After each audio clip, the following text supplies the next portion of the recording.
We were talking a little bit earlier about how good this team could be this year.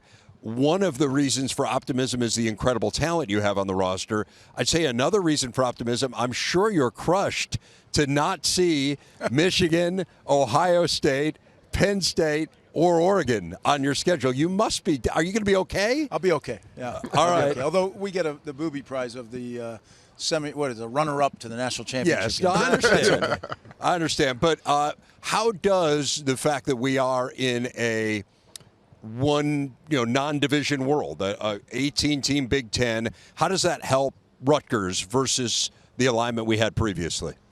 Well, I guess when you play in the Eastern Conference, that was as tough a conference as there is in college football. So, but the reality is, I love that about the Big Ten. I love that about the schedule we played. Long time ago, I stopped looking at schedules. I worked for some guys that would look at the schedule when it came out. This is a win. This is a. How do you know? How do you know what any team's going to be like until you see them start to play? So, I just worry about our team, and I'm excited about our team. Let's talk about your team. I understand what you said there. Hey, I didn't come back to go to a bowl game, but going to a bowl game is a first step, right? And you guys didn't just go to a bowl game, but you won a bowl game against a traditional powerhouse, a school you know really well in Miami. What did that season mean to Rutgers last year in terms of getting to where you ultimately envisioned the program going? Well, look, you're dealing with human beings, and when you say we're going to do something, you present a vision. Until you start to have some results, they have to really, really trust, right? Then when you have some results, then they buy in. It's a difference between trusting and believing and then buying in and owning. And I think as you have some results, you start to have some success, they even buy in and own it more. So last year, bowl game, obviously, a lot of starters coming back this year. How do you prepare this team differently based on the success you had last year? Well, you're right, Coach. I mean, if you don't make sure they understand last year does not do anything for this year other than the experience that we gained. And I think what we did this offseason has really prepared us to have a great training camp. This team has worked harder than any team I've ever had, but it's player-driven. And that, to me, is what excites me, is that they have taken it and really run with it. The accountability is at a high, but that's what you expect. Right? Year 5, we have an opportunity now where the culture is matured, and the guys that are running it, they've matured. Just to build off that, Coach, we've heard you call Rutgers a developmental program a few times, and to Jerry's point, the 2 deep is loaded with seniors, right? So I'd imagine the messaging is different to a younger guy versus a more experienced guy. And I'm curious now, with such a experienced 2 deep, how the messaging changes.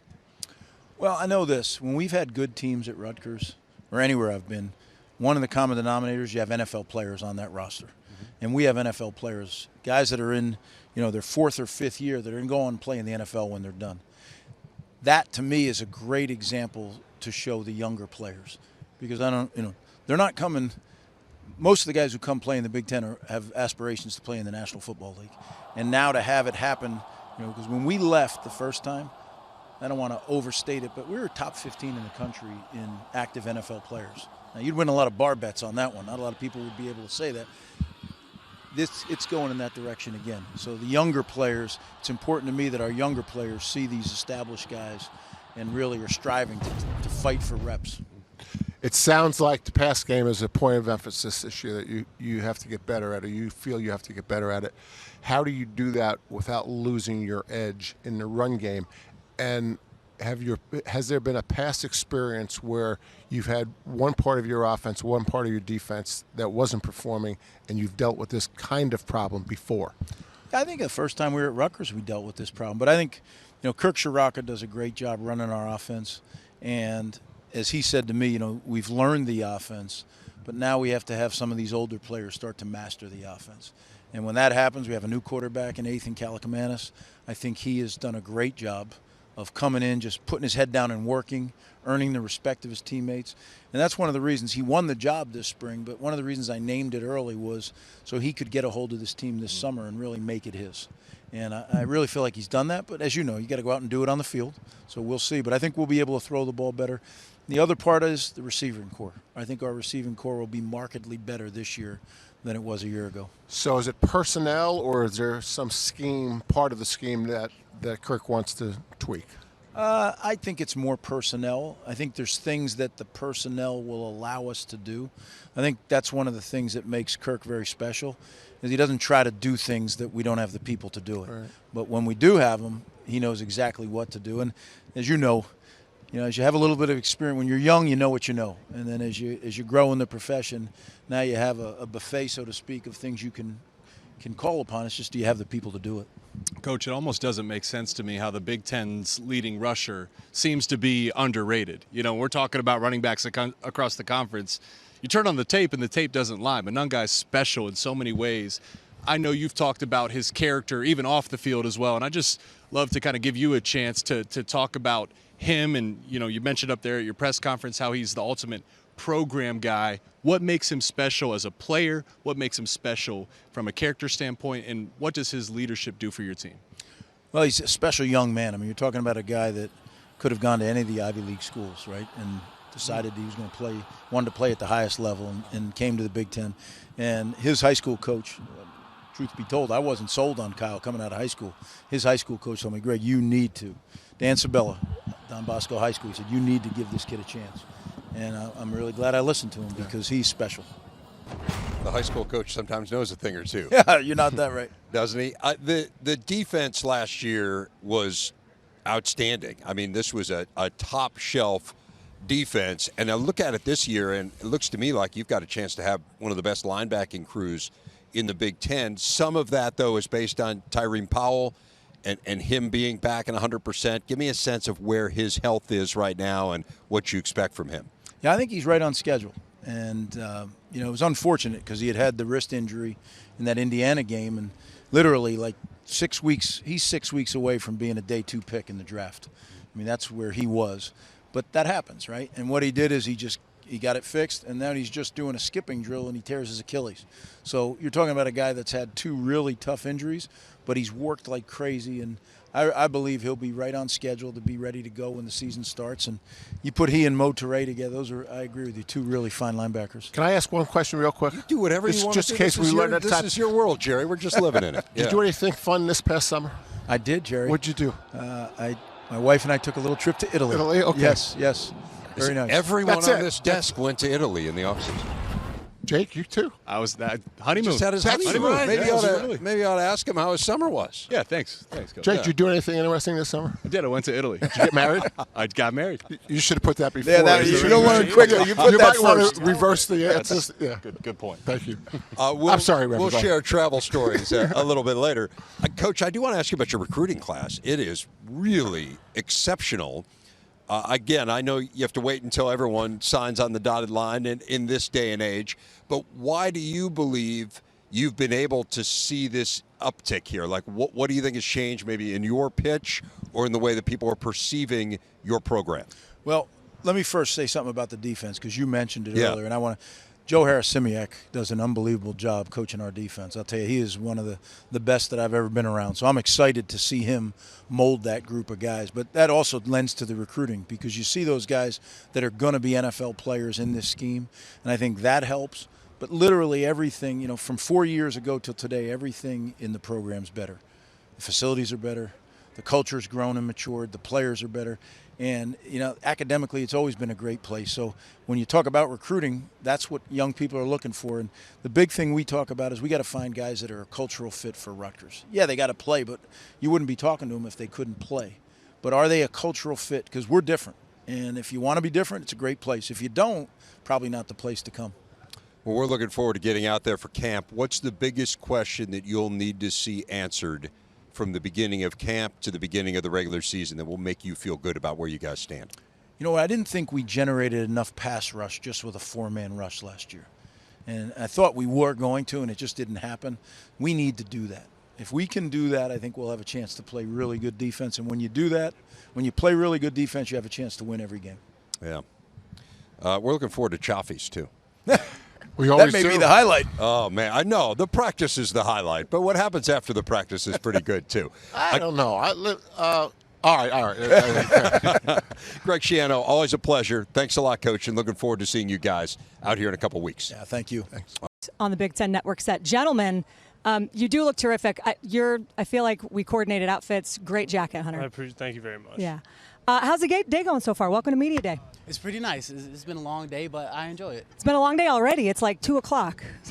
There's a lot of talking. A lot of talking. All right. What is, you guys think about what you have been through, and you guys are here. You're the senior leaders on this team. I think there's a lot of excitement about what Luke Fickell is building in Madison. So give me a sense for you guys, having gone through the transition, what is the storyline of the 2024 Wisconsin Badgers? What do we need to know about the squad? It's always the same with Wisconsin. There's a very tight-knit locker room, and, we're going to give it all on Saturday nights. And, hopefully this is a special year for us.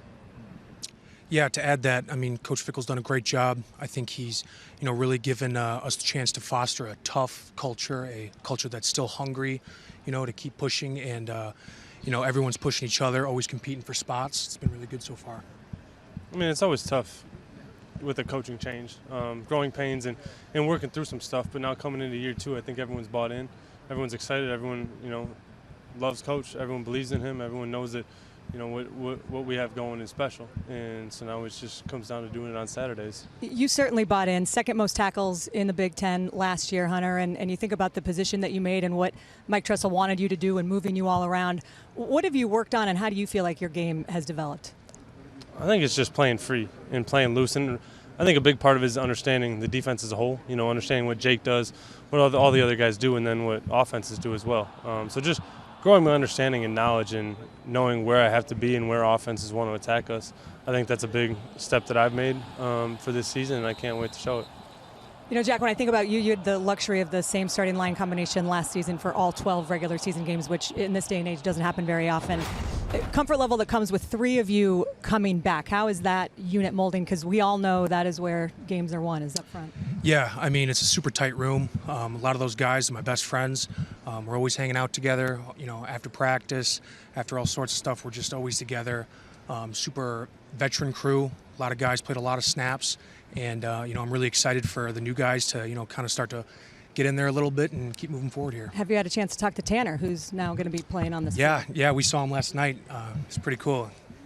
What is it like when you the dream is to play in the league, right? And so when you line up next to a guy and you've gotten to know him so well, to see that dream being realized, what did he tell you about it?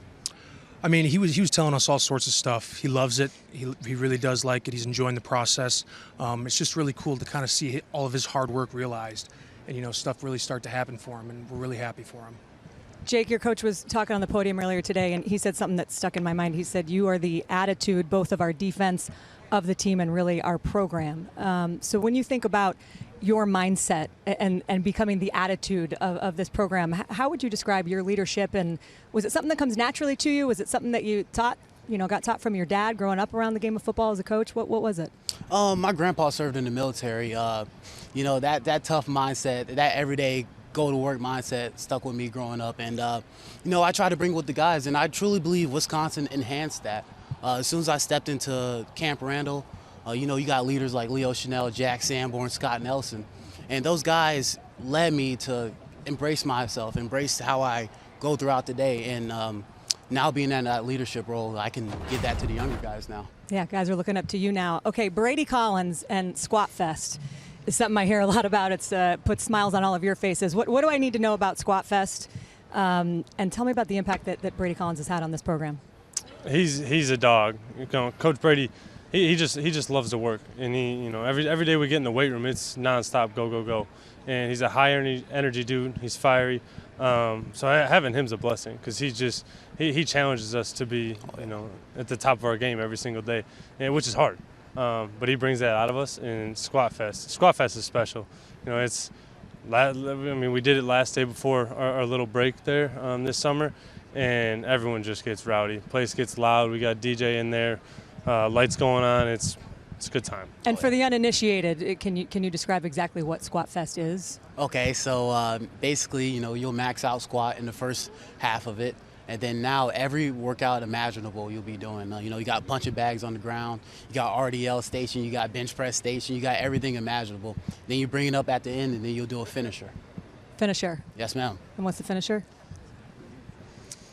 You never know until it's there. You never know until it's there. And here we time. go, looking at some video. This is not messing around. Who's the MVP of Squat Fest?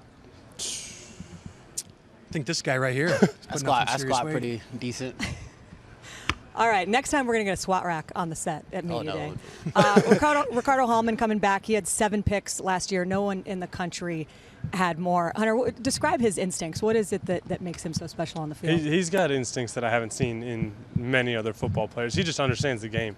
And, I mean, we see it every day. He just has a great feel and a knack for knowing where the ball is and where the quarterback's going to go with it. I mean, he'll be playing man on someone and intercept the ball that's thrown to someone else's guy. Like he just plays the game that way, and he just knows that. You know, he knows football that well. So yeah, there's stuff you can't teach. Stuff you can't teach. That's exactly right. Yeah. Well, let's talk about some of the young faces that you guys have coming in here. And you mentioned Luke Fickell being so great in the portal, but the recruiting class and the young talent that he's getting to commit to come play with you guys. Give us some names. Maybe there's one person that kind of has stuck out that's going to be new to the program that we're going to know well by the end of the year. Do we have to talk about young guys, or can we talk about transfers? You can talk about anybody you want. I mean, you've got the mic. That's the rule. I mean, I think my group had the most transfers come in, yep. And with Jaheim Thomas, Tackett Curtis, and Sebastian Cheeks, and I could write a book about how much I love those guys and how good of football players they are. I mean, I want to talk about Jaheim. Truly an inside backer on third down, lining up on the edge and rushing the quarterback. That's something special. Right, you can move into different formations. You can move into different fronts with a inside backer without having to change personnel. Jaheim Thomas is going to be really special for Wisconsin. And you talk about somebody like Tackett Curtis. He played at USC. He was a great football player in high school, and just a little bit more development, just a few more tweaks, and now, I truly believe that we could have one of the best inside backer rooms in college football. And I got to shout out Christian Allegro. Athletic freak. I think he could play any position on the field. You should write a book, by the way. I think I'm going to write a book. I would read that book. All right, and you can go with one, or you can go with 5 or 6. Like if I had to say anybody, I would say Joe Brunner. He's not a new guy. He's been in the program for a couple of years, but he's just now coming into that starting role at left guard. And, I mean, he's just somebody that's awesome to play next to. I mean, the intensity that he brings, he's got a little bit of a nastiness to him, and, I can appreciate that playing next to him. I'm really excited to this season. I'm going to have to go with Trech Kekahuna. We saw it a little bit in the LSU game at the end of the season, like how good he is and what he can bring to an offense. And I see it trying to cover him every single day. So I think he's going to be a standout this year, and he's going to kind of put the world on notice that like he's here and he's going to make a lot of plays for us. Well, I'll tell you what, we don't have to wait too long to find out exactly what this team is all about, because week 3, the Crimson Tide is coming into Camp Ramble. What do you guys think about when you first found out that obviously Bama was coming in, and just the excitement, the fever pitch? I know you're not looking ahead and you're going to say the most important game is week 1, but what does it mean to have a program like that and the opportunity it presents? I mean, it's tough talking about Bama right now. There's a lot of work need to be done to even, say we're close to being ready to play Alabama. I mean, I think there's a lot of work that needs to be done to say we're ready to play Western Michigan, South Dakota. I mean, those are 2 great programs, and, we don't have an easy schedule at all. You do not have an easy schedule at all. And by the way, that's like the perfect answer. If Coach was listening to this, he would be. That's why he says you're the guy that sets the tone and knows exactly how to answer all the right questions. Do you guys want to give some locker room material for Alabama? I think Jake hit it on the head. I think it's a great opportunity to kind of prove ourselves. I mean, it's a great program, and I think it's a good chance for us to really showcase what we've got. But like he said, we're not really looking forward to that just yet, and we'll start thinking about that more Monday of that game week. That's it. They hit it all right there. That's yes, ma'am. They hit it all right there. Okay, here's the deal. You guys are going to get asked a bunch of football questions. I know you already have been, and you're going to. But can we maybe do some non-football questions? Yeah. Yes, ma'am. Yeah. Okay. Best thing you did this summer was what? I played a lot of golf. Played a lot of golf. A lot of golf. How's your golf game improving? It's getting there. Okay. It's a work in progress, but it's getting there. All right. Trying. I could see short game. I could see you have a fine touch. I try to. It's coming along. Okay. The best thing I did this summer, probably spent a lot of time on the lake, just hanging out, doing some boating. So that was pretty fun. I had an internship this summer. Tell me about your internship this summer. It was with Oak Ridge Wealth Management. Okay. I love the head of the internship. His name is Chris Anicetti. And I'm just learning about the financial planning process. If you want to give me your money, you might get 25% of it back. That's why I did this. That's the that's the math. So if I'm going to give you money, I'm going to get 25% of it back. Yeah, you don't want to trust me with your money. Yeah. Okay. No. All right. That sounds. I was going to say I was not a math major, but that was definitely not exactly what I had in mind. But let me tell you guys, when you think about this program and everything that you guys are working on to be ready to play in week 1, what's the number one thing? And I'll go down the line for each of you. What's the number one thing that you think this team needs to get right in order to be where you want to be? The simple answer is always physicality, right? We play in a physical conference, and, getting your mind ready for those games, right? I'm looking at the screen right now. You see Iowa, you see Nebraska, you see Rutgers, and, that's what's so special about this conference. It's a physical, tough conference, and, you can't go through fall camp lackadaisical, looping around, trying to, let's make sure this is right, but at the end of the day, we got to practice, and we got to practice hard. Yeah, to add to that, I would just say, staying hungry. I mean, during camp, some of those days can get long, but you just got to keep chipping away and staying hungry for those wins. I think playing free and playing confident. I think when we do that, we have the guys, we have the talent. And so when we can just play free, go out there and play ball, I think we're going to be really good, really special. So once we do that, we'll have a lot of fun doing it. If you can do all of those things and have fun doing it, then that is the name of the game. Gentlemen, thanks so much for joining me. Good luck with the golf. Good luck with the financial planning. Yes, ma'am. And good luck this season. Stay healthy. Looking forward to watching you guys. Thank you. I appreciate it. Last year, the Badger coach joins us now. And Coach, I know it wasn't necessarily exactly the year that you wanted last year, maybe falling a little short of some external expectations and probably some internal ones as well. I think the big thing that I look at in your history is, man, Cincinnati, you made an epic jump from year 1 to year 2. So how do you make it? Doesn't have to be as big a jump this year. You were certainly better in year 1 of Wisconsin. But how do you make a similar improvement in year 2 here in Madison? Well, I hope that it has a lot to do with reflection, right? It has a lot to do with recognizing some of the things that you maybe overlooked or didn't know until you got into that season in adversity. And but I think it's really being honest. I think it's really looking in the mirror and saying, okay, honestly, what do we need to do to make sure that we're going forward? And sometimes that's making some tough decisions. Sometimes that's making some little tweaks and little changes and things here. And I think that's what we had to do. There were some really tough decisions based on leadership and things that we had to kind of push, even our own kids and myself to do. And I think that we were willing to do that, and I know it's going to pay off. And I know we'll talk about some of those, including some of the changes in your staff as we go along here. But one of the things that you have talked about very publicly, and you were mentioning it when you spoke to the media at large here earlier, was how you handle adversity and that the leadership maybe wasn't exactly where you wanted it to be. I'm curious, how do you infuse that into a program? Like, how do you get guys to handle adversity? How do you get guys to become good leaders? Maybe we should ask Coach that. I mean, he's done it for a lot longer than I have, but the only way I know how is first and foremost to be an example. And I think that it always is going to start with me. And that the way you handle it, the example that you set, the way you go about things. But I also think it's understanding we got to know each other. I think that we are a product of our own environments, right? And I would tell you a lot of ways the way we handled things last year, I think it's just what they have known. And I don't think that's the best way. I think confronting things, I think being honest and open, whether that's really, really tough to conversations and things like that, one-on-one, as a group, I think it has to be handled in those ways. And it was a little bit harder for us to kind of learn. And it's hard to manufacture adversity, right? Throughout the winters and spring balls, and there's no adversity, there's no challenge like the actual games and what all that provides for you. Talk about tough decisions. I think making assistant coaching changes is one of the most difficult things that a head coach does. It involves families and so on. You know it as well as I do. What brings you to those decisions? It really is a connection. I think it really is in looking at where the future is going and the things that you need to do. And be honest, right? I mean, we all learn each other as we go through those adversities, and you recognize the things that your program needs. You recognize things that your team needs, and I think that's where you have to kind of pinpoint some of those things, make some really tough decisions, so that you know that you can move forward and believe in the things that you're doing that are going to help you not just move forward for 1 year, but the future of all things that you're doing. And it is difficult. It's not perfect, but I think it's very necessary. Coach, looking at your schedule this year, a ton of tough opponents. It's a challenging schedule. You got an out-of-conference game against Alabama, and I think about the differences between how an NFL season is managed, how a college season is managed, and now this is the new college season. I'm curious for you, do you change anything about your approach this season? How do you keep your guys fresh? Because you did deal with some injuries last year as well. Yes.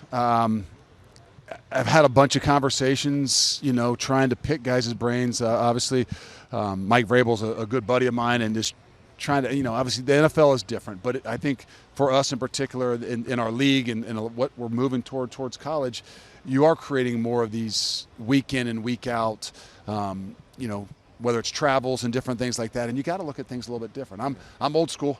We're going to go away for 13 days for camp. There's a lot of things that you have to do. But I also think there's some things that I got to grow in, and it's that ability to say, we've always said you got to play your best ball at the end of the season, right? You got to play great in November in order to have a chance to win a championship.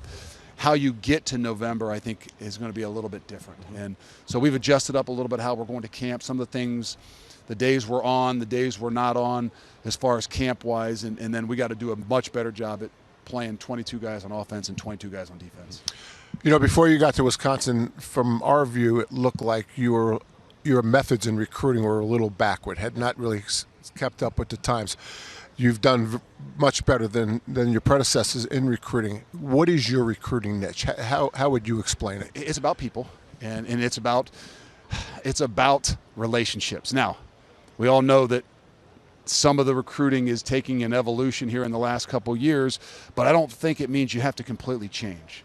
In order to recruit the right ones, you still got to pinpoint them, you still got to recognize them, and then you still got to go get them. And I mean that in the sense that we're taking care of our guys. We're doing just like a lot of other people throughout the country in the way that you take care of your program.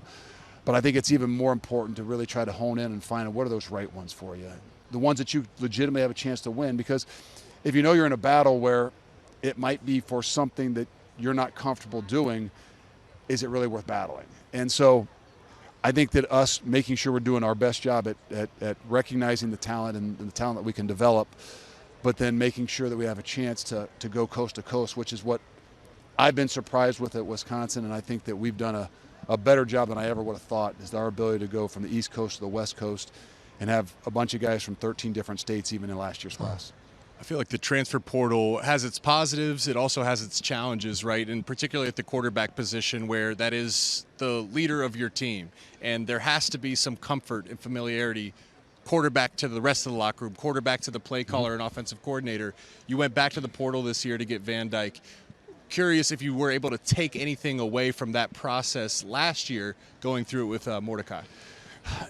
Yeah, I do think it's unique that you have a really short amount of time to try to make sure you're feeling like it's the right one. I didn't mean what's his arm strength. You can watch all these games. Tanner Mordecai played against, but do you really know what the right one? Do you really know what's inside that chest? Are you really ever around those guys? Our matrix, when trying to take a 1 year or 2 year guy, even when we were at Cincinnati, it had a lot to do with what's your history with him. What do you really know about him? Do you really know the family? Have you been in that home? With these quarterbacks, you don't have that opportunity. So it's kind of been outside of our comfort zone, studying, understanding who they are, but then really when you get them, having to be able to ask some really tough questions, really almost like you're interviewing a coach, even though you're recruiting them, to say, okay, tell me about your failures. Tell me why. And are you mature enough to be able to move past that? Because you got 8 months to, in some ways, grasp an entire locker room to follow you. One of the things that was really interesting offensively last year was this dramatic change that you guys made philosophically over what Wisconsin had been historically, bringing in Phil Longo to run an air raid style attack. And it did have kind of some mixed results, and probably to be expected, right, when you're making as dramatic an overhaul like that with a roster that was largely already in place. So how do you feel you'll be better in year 2 of that system? Like, where do you think you've made the biggest strides to really get it to where you want it to be? Well, I would think you'd say the simplest answer is, we've added some pieces, right? You've added some athleticism. You've added some guys on the edges. You've added some running backs. But I would really tell you it's adding some togetherness. We struggled when it came down to it because I don't know deep down inside that all believed in what it is that we were doing. And as a coach, you would understand this. Like you have to go through some of those times. You have to figure out some of those things, and that's why some of that adversity that we hit. Look, we could have masked a lot of that adversity. Everybody has injuries. If you don't have an injury to a quarterback and a running back that was critical to us, we could have masked some of the things that we had an opportunity to see and kind of come, full circle in that 1 year. Our ability to make some of those changes within our own staff and within our own, core nucleus of players gives us the greatest advantage moving into year 2 than even the addition of some of the athletes and some of the skill. How have you learned the offense, and how have you enjoyed learning the offense? I enjoy it. I mean, I do. I've always enjoyed learning some different and new things. My thing is I don't want to learn your old offense. I want to learn the Wisconsin offense, Right. and we're still always morphing and always adjusting and always changing. Even in these next 39 days, we have to morph, adjust, and adapt our offense based on what shows up in camp, what the competitive spirit looks like, what the guys that emerge, and we've got to be better, even on defense, at making sure we're playing to the strengths of our people as opposed to the strengths of what it is in our head and our knowledge. Jake mentioned your schedule. It is difficult. It includes a non-conference game, as he said, against Alabama. I know when you're a coach, you're not getting caught up in the excitement around a game, right? You're thinking about watching tape and how can we beat these guys, and I get all of that. However, you've got Alabama coming to Camp Randall. If you can take off the how are we going to beat these guys and what we're going to do and what's Kalen going to be doing and all that, like tell me about the excitement of that game and of hosting a team of that stature in your home state. Well, I think it has a little bit to do with what Jake asked, and how do you attack the season, right? I mean, you got to have a plan, and is it closer towards an NFL model in some ways? And yes, it is, because we've got to be ready coming out the gates. And I don't mean we weren't trying to say we weren't going to be ready coming out the gates last year, but we got to understand that if we're not firing all cylinders in week 1, we can't grow to week 2, which then we can't grow to week 3, which is going to be the greatest test to say, where are you? Not that you're not tested in week 1 and 2, but regardless of what happens in 1 and 2, we're going to have a lot better idea of where we are as a staff, where we are as a program, where we are as a team in week 3 because of the challenges, because of the hype, because of all those things being said. So as a coach, it's daunting, right? I mean, I don't want to look at the schedule. I didn't look at it till about 6 weeks ago. Everybody asked, and I knew Alabama was on it. But as we move into these next 39 days, it's very motivating. It's put in front of our guys to understand there's a reason that we're practicing the way we are doing. There's a reason we did some of the OTAs the way we're doing. And there's a reason we're tacking the way we're doing, because we have got to be making sure that we're a lot further along, not just for week 1 and 2, but because of the challenge that we're going to be able to find out a lot about ourselves. You've been to the 14 playoff at Cincinnati. It feels like the 12-team playoff is a great opportunity for Wisconsin. You go through historically who are the teams who would have been in. Wisconsin would have been there many times. So how do you sell that now? Again, you're talking about what's next. But can you use, hey, look at the historical success we've had, look at this new model of college football and what this could mean for you? It does. I think it's even bigger outside your program. I mean, just getting the excitement of everybody around, the growth of continuing to, grow your product, meaning continue to build the facilities and things that you always have to continue to do. From within our program, I think they understand it's the greatest thing for college football. It makes that last 3 or so weeks of the season incredibly that much more meaningful. It gives you so many more opportunities. Again, it's like the Alabama. It's motivating in so many more ways throughout your season, meaning you play a game like Alabama in week 3, it doesn't make or break the complete season, understanding where you're headed and what opportunities are in front of you. And I think that's great for us, but I think that's even greater for all of college football and what we have a chance to continue to grow. It's an exciting season for many reasons, and certainly the 12-team playoff is one of them. Luke Fickell, always great to see you. Thanks a lot, Coach. Appreciate it, guys. Thanks, Coach. Pieces in Columbus. I'll tell you what, all 3 of these guys could be in NFL camps right now, but I'm glad that you're sitting up here on the desk with us. And I would just love for each of you, because I know you all had decisions to make about whether or not you were going to come back and finish this thing out and give it another run, or if you were going to move on to the next stage of your football career. So, Denzel, I'm going to start with you, because I know you said before the bowl game this was going to be one of the hardest decisions of your life. So How'd you make the choice, and what does it feel like to be back? Yeah, just a lot of prayer, just being in tune with my Lord, and just understanding that I want to be able to come back and win it all with my brothers here, and get a pair of Go pants, and finish this thing off the right way, and etch my name in history, and etch our names in history as one of the best teams to ever play at Ohio State. How about you, Emeka? Was this a kind of a group decision? Like, what was the first domino to fall? What was the text thread like? Yeah, you would actually be surprised. I feel like most players on the team who decided to return kind of went through their own process, and we kind of did everything we did, kind of looked at all the resources we were offered, and we came back to each other, and we were like, I think I want to come back. And we were like, you want to come back? I want to come back too. I want to come back too. Yeah. So it was kind of something that we all did individually, but it was very reassuring for me to know that we were all on the same page, and we're trying to etch our names in history, like Denzel said.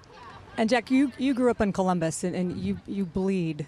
And I think the way that you think about Michigan, and I heard what you said about those guys up north earlier, that one of the reasons that you came back was to have another chance at them. So how much was that game specifically circled for you as a reason to come back? But overall, how did you make your decision? Yeah, I think that for me, growing up in Columbus, being a Buckeye since, I can remember, it definitely kind of hits a little closer to home for me. And I know that these guys feel the same way I do up here about those guys up north, and wanting another chance to beat them and do it for the city of Columbus. So for me, when we decided to all come back, I kind of just texted these guys, and I was like, look, we have such a great team, and if we all decide to come back, the chances and opportunities are limitless.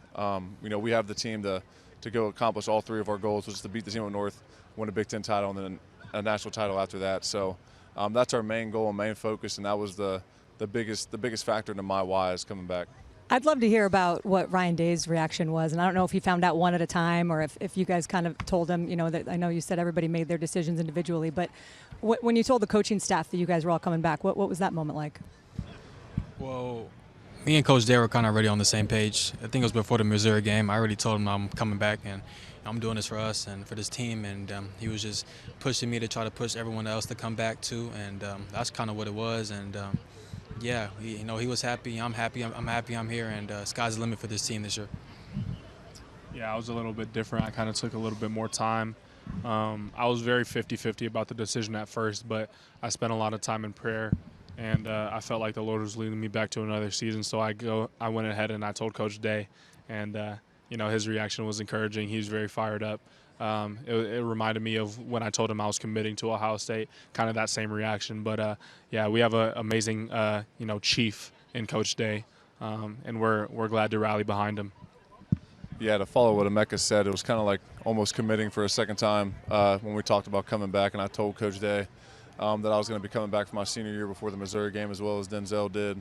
And it was just a lot of excitement. I think because Coach Day, a guy that I would play for 100 times over if I could.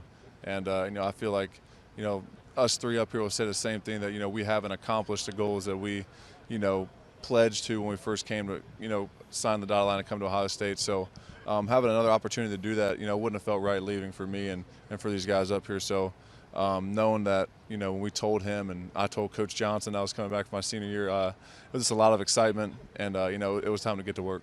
I love that. And I think you guys know, I don't have to tell you, but the preseason hype around this team and the excitement for what this team is capable of is as high as it's probably ever been. I think everybody knows you have the pieces. How much are you guys tuned in to all the noise and the hype and the excitement? How much do you kind of try to stay away from it? How much are you guys feeling it within the walls of the locker room?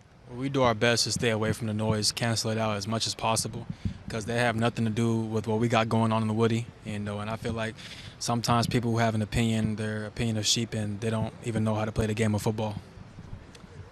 Yeah, to go off of what Denzel is saying, it's like every season around this time of year, the hype kind of builds up, and it's the same around Ohio State. So it's not nothing we're not used to. We're used to this. This is our fourth year, our fourth go-around, and there's hype surrounding every season that we're at. There's always the nation's always watching what Ohio State's going to do. So we just keep our head down. We work. We keep everything within the building, like Denzel's saying, and we play for the love of our brothers. Yeah, I mean, coming to Ohio State and playing for the Buckeyes the past 3 seasons, we always know the expectations are high and that there's a lot riding on us, every year, and a lot of pressure that people like to say. And, Coach Day always says, pressure is privilege, because there's a lot of teams out there that would love to be in our position. And so, we know what it is every day when we come into the Woody, and we do our best, like Denzel said, to keep it on the back burner and focus at the task at hand every day is becoming the best team we possibly can, and the rest will take care of itself. Well, Coach Day was saying on the podium earlier that it was hard to pick 3 guys to represent this team because there are so many talented stars deserving of sitting up here on this desk and talking about this program. But we just saw that the Big Ten all preseason team was released, and there are 4 Ohio State Buckeyes on that list. And Emeka, your name is on there, but how about the 2 guys sitting next to you didn't even make it? I'm a little bit surprised. Yeah, I mean, it's hard. I don't Who really know. are you going to take off? Yeah, I mean, if I was the one making the list, both of these dudes would be on it without a shadow of a doubt in my mind. But I know these guys aren't in it for accolades, especially preseason accolades. We're not really too worried about that. We're looking forward to what we can do in the season, and at the end of the year we can look up and see what we did, and I'm sure the outcome is something that these 2 are going to be able to be proud of. Mm-hmm. A lot of people think, and myself included, that Week 7 game in Eugene, that's going to determine kind of who the top dog is in this conference. And I think you talk about Oregon coming in as one of the 4 new teams from the Pac-12 to join you guys. What has it been like? We've been talking a lot about it, from the media standpoint, but welcoming in 4 West Coast schools, getting to play some of those opponents. What's the sense amongst players? I mean, they still got to come, put the ball down, line up, and play football. They're coming from a different division. The Big Ten is a different division. Best of luck towards them. But it's gonna be a fun year, and it's not gonna be easy. Yeah, I mean, Denzel and I are both from the West Coast, so just having that opportunity to play against talents and maybe guys that we might have grown up with is something that we don't take lightly. But the rules of football stay the same, you know what I mean? And, Big Ten football is definitely something different. I'm excited for them to be able to experience it and just to be able to have that opportunity to travel to the West Coast in games like Oregon. I know I'm going to have tons of family members there, so that opportunity in itself is amazing for us to have. Yeah, I think that these guys hit on some great points. It's exciting to have 4 really good teams joining our conference and having a chance to go out to Eugene, Oregon, and play under the lights out there is going to be pretty fun and special for me since I haven't spent much time on the West Coast at all. Never got a chance to see any of those schools. So going in there, being the villain in Eugene is going to be fun. And, like Denzel said, wish them, the 4 teams that join nothing but the best. And it's going to be fun to see them, how they adapt to the Big Ten football. We talk about pieces coming from the West Coast, and Chip Kelly, who was the former head coach at UCLA, is now going to be calling plays for the Buckeyes. And I think that was one of the big storylines around this team, certainly in Ryan Day handing over those play calling duties to a guy who has really revolutionized college football in many ways. What has it been like? I know he got there in the spring, but Emeka, tell me how you've gotten to know Coach Kelly and what you make of him and how he thinks about football. Yeah, Coach Kelly. We had an opportunity to exchange a little bit when I was in high school. He recruited me when he was at UCLA, but I didn't have the strongest impression of him then because I didn't spend much time with him. But now that he's here at Ohio State, I couldn't be more happy. I've had conversations with him. I've spent time with him. I've gotten to know his offense, the way his mind works, and I think that's part of why Coach Day is so comfortable in handing him the reins because, first of all, him and Coach Day have worked together before, so they're no strangers to each other. They're great friends, and just for Coach Day's ability to be able to openly give Coach Kelly the offense says a lot about Coach Kelly and the trust that they have with each other, and I've certainly seen that firsthand. I'm excited to see what he implements this season, and I think he's going to use the tools that he has to the best of his ability. Let's talk about some of those tools, because obviously Will Howard comes in from Kansas State, and then you look at Jeremiah Smith, the #1 recruit in the country. You've had some very high praise and some nice NFL comparisons for him. As somebody who has gotten to see him now in camp and seen what he brings to the table, what can you tell us? Yeah, man, he's one hell of a player. When you look at the prototypical receiver, that's everything that you want in a receiver. He can run routes. He's physical. He's aggressive at the catch point. He knows how to use his body. He's smooth, and he just makes plays. And I'm glad he's on our team. He's going to help us win some games. All of our games this year, and I'm just happy he's part of our team. I know the playoff and a national championship is obviously the goal. And again, I think we get so caught up in talking about some of the changes because there are so many changes right now going on in college football. But the 12-team playoff, how does that impact how you approach the excitement that you have about what that could mean, not just for Ohio State, but for the game?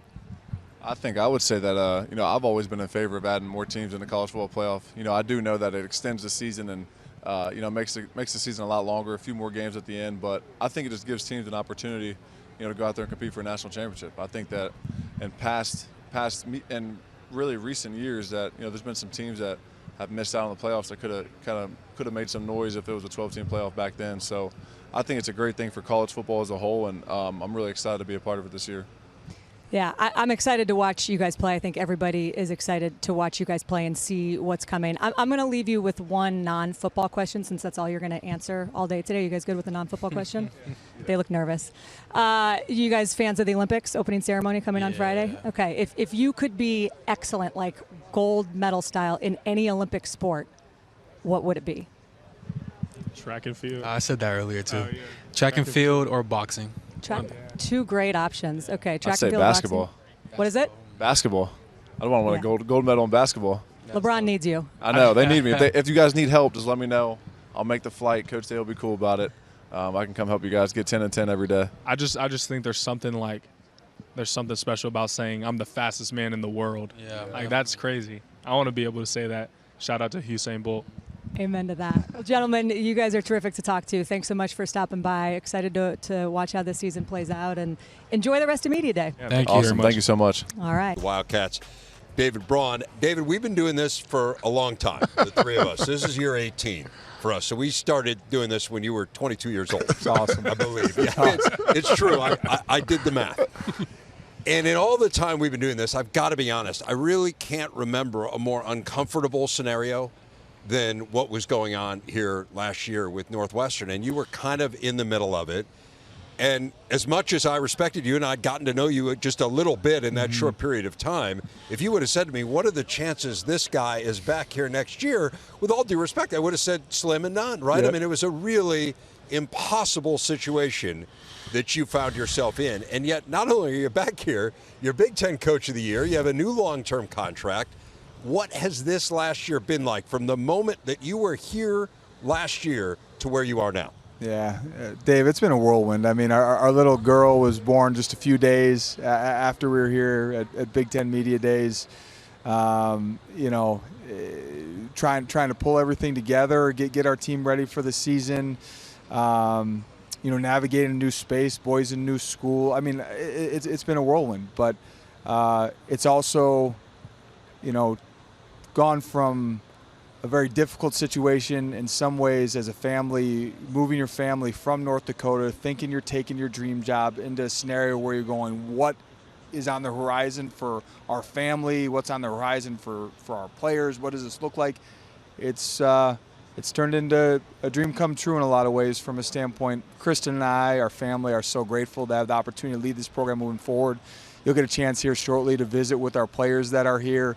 We get an opportunity to work with some of the best young men in the country and coach these guys. What that group achieved, those 103 young men that chose to stay, what they achieved last year is something that we'll forever be really proud of. And the challenge moving forward, Dave, is, for the last 6 months, people have been telling everyone, and myself included, great job, great job. Well, you know what? We better keep that urgency and that edge and a little bit of that chip on our shoulder. The Big Ten's never been easy. It's been quite a task, quite an undertaking. It's only getting more difficult moving forward. Well, one of the things that's really interesting was last year you inherited a staff. And so this year in the offseason, you got a chance to make that staff your own. It meant keeping some of the coaches who had been on the previous staff, and it also meant making some changes. You brought in Zach Lujan to be your offensive coordinator, someone who you had competed against. He was at South Dakota State, winning national championships. You guys won some national championships at North Dakota State. It's an area where Northwestern has really struggled here in recent years. Even in good seasons, haven't had great offenses. So give people a sense of what this offense is going to look like under Zach's tutelage. It's going to be well thought out. It's going to be intentional in terms of creating leverage. And it's going to have a willingness to evolve. And what I mean by that is, it can be really easy in an interview for someone to come in and say, hey, here's my playbook, or this is what we do. And where I challenged Zach is I said, that's great. I saw what you did at South Dakota State. I experienced it firsthand on some rough Saturdays playing against those guys. But what they did such a great job of at South Dakota State is identifying what they were great at and playing to those strengths. And I trust and know that Zach's going to do that here at Northwestern. Identify what A.J. Henning, Bryce Kurtz, Jack Lauscher, Mike Wright, whoever starts at quarterback, what these guys do well. Looking at Joe Hyman, Cam Porter, Caleb Komalafi, some of our backs, as our old line continues to develop. I fully trust that Zach is going to continue to identify what we need to do to play winning football on offense and not be concerned about getting caught up in an ego of, we need this many yards or this many points. How do we play winning football? And that's the question we need to constantly ask ourselves in all three phases. How do we play winning, complementary football? Zach's the right guy for the job. Between him, Tim McGargle, and Paul Creighton, I feel like a very lucky head coach to have those guys leading those three phases. Most important lessons you've learned from year one that you take to year two as a head coach? Just being true to myself. Someone asked me how I did it, and we did it. And he goes, "No, Dave, but what did you do that helped lead that?" I said, I harnessed some of my best qualities. I'm driven by relationships. That's just the way God made me. I leaned into that. I need to continue to lean into that. And then I let my competitive spirit truly show. I think as I got in that head coach role early, I was too concerned about this, that, and at the end of the day, what made me a good defensive coordinator is I am one competitive son of a gun like that. I'm passionate about the game of football. I think I harnessed those two qualities, Coach. I let them be on full display.